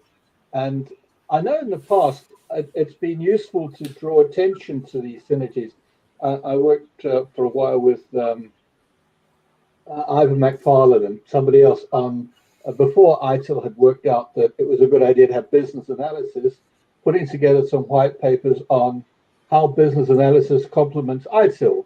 And it was quite a job to get them in. But I think that was a far more productive thing to do than to try and say, well, you know, ITIL is useless without them, rather trying.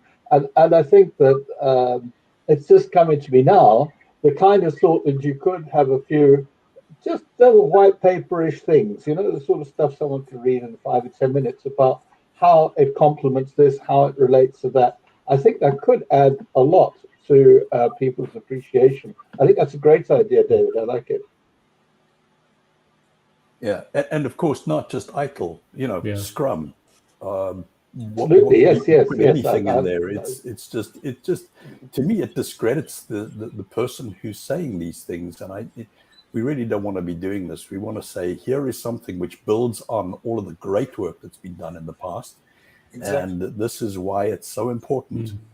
That just it's such a constructive way of working. Yeah, but in each of these things that we've touched on, got all those specializations. So you need those capabilities in there to devise those minimum viable products or the steps forward that you're looking for.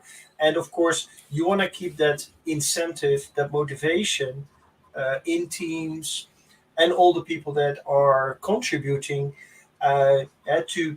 Because I think I really like that. Like if you've got a new product, if you've got an organization that needs to support that new product, because that product what you're creating in the future needs to have a different organization that you've got now, and so that drives that organizational transformation. But of course, on the other hand, you have an organization that is already recognized in the market, and because of that, that the place of that organization in the market needs to be maintained or slightly adjusted to the new circumstance with its business model. I find it very interesting. It's fascinating. Yeah, it's fascinating because it's new. It's something new and different. I think that's a awesome. That's an awesome place for the community to build extra value, is to go and build bits of glue. And to a large extent, the micro credentials I saw as one way of building glue, between things. I also purposefully tried to steer away from regurgitating stuff that we all know. But then I also know that it's a bad assumption that I make that we all know stuff. But Johan, isn't this conversation that we're just having now an example of that early stage of innovation? We're thinking about the product, which in this case is the ADapT, and thinking about how customers will use it, other people will be involved with it, and then thinking about how it can be made more relevant. So wouldn't it be a useful application for the idea itself to say, how would you develop these ideas as a kind of practical example?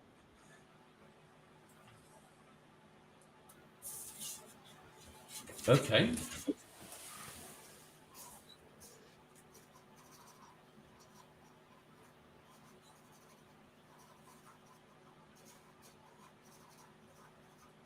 The answer is, I think, yes. The how, I think we all need to think about. Absolutely. Well, I think when you just come up with an idea in a discussion, it's reasonable for it not to be fully fledged, and it's reasonable to take it away and think about it and work on it. I think if you had an answer to that immediately, it would probably be a bad one.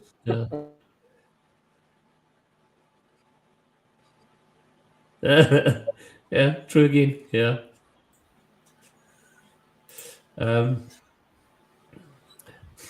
So you would be willing to give an hour or two a month to try and build up this community. So I'm going to put you on the spot now, because then I can schedule some conversations. Yeah.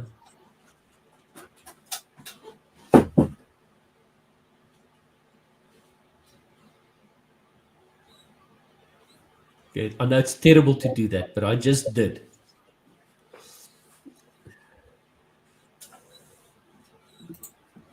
Well, for me, it all depends on the Okay, scheduling. I- Sometimes it's easy. Like now, I happen to have a cancellation, so Monday evening worked for me. Another time, it just wouldn't. So, yeah, I can fit in with a lot of things, but it's easier to see the dates and then see what's possible. Yeah. And I think Okay. So let me ask another question then. If we had to go for it. Oh, sorry, I think we had a delay. I was just going to say the hour or two a month doesn't necessarily, I'd imagine, mean we all have to meet. There are different ways we can support the community. If that's just 20 minutes putting together a post, there might be regular conversations, but I think between us and others, we can innovate in how we actually communicate as a community as well. Yeah. Because I'd have the same problem. So let me ask you this question. Yeah. In general, if we had to schedule something, what would be the best time?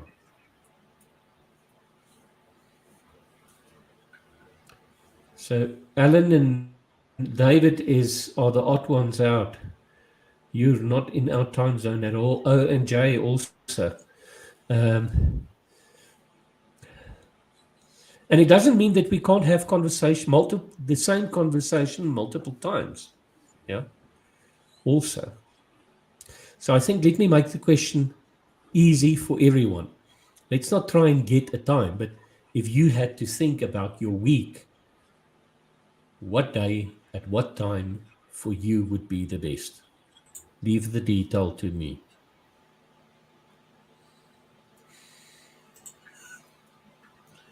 Well, if I look at the way this worked out for me today, this was fine. It was just a bit too late in the afternoon, because now for me it's like 8 o'clock in the evening and I haven't had dinner yet.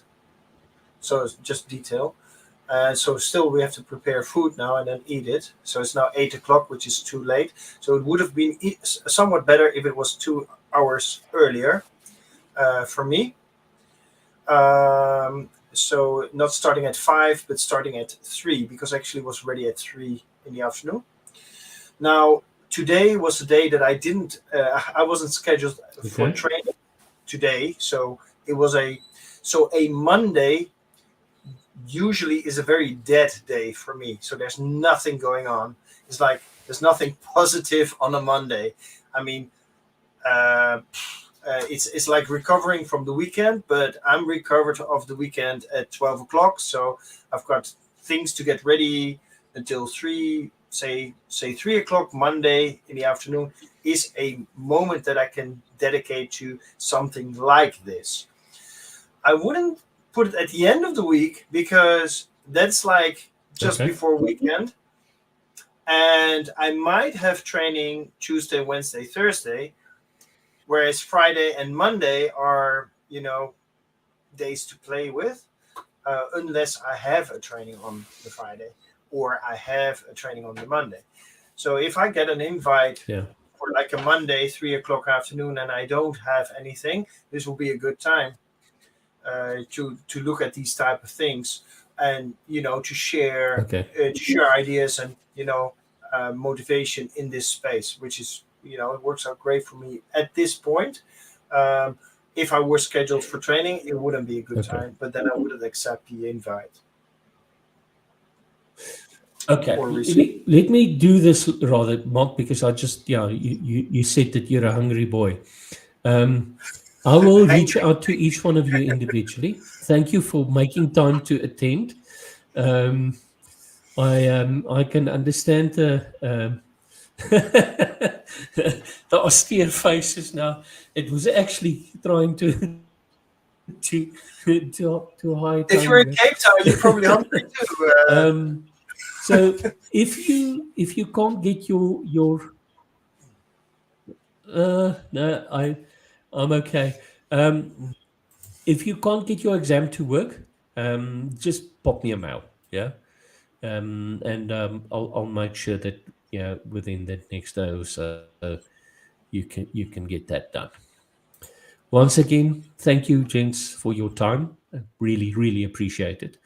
I hope that I had fun. I hope you had fun. And bye-bye, Daddy. All right. Come Yes, on. Johan, thank you so much. And I've actually managed to... Good. So, yeah. Great. Thank you. Thanks. Cheers.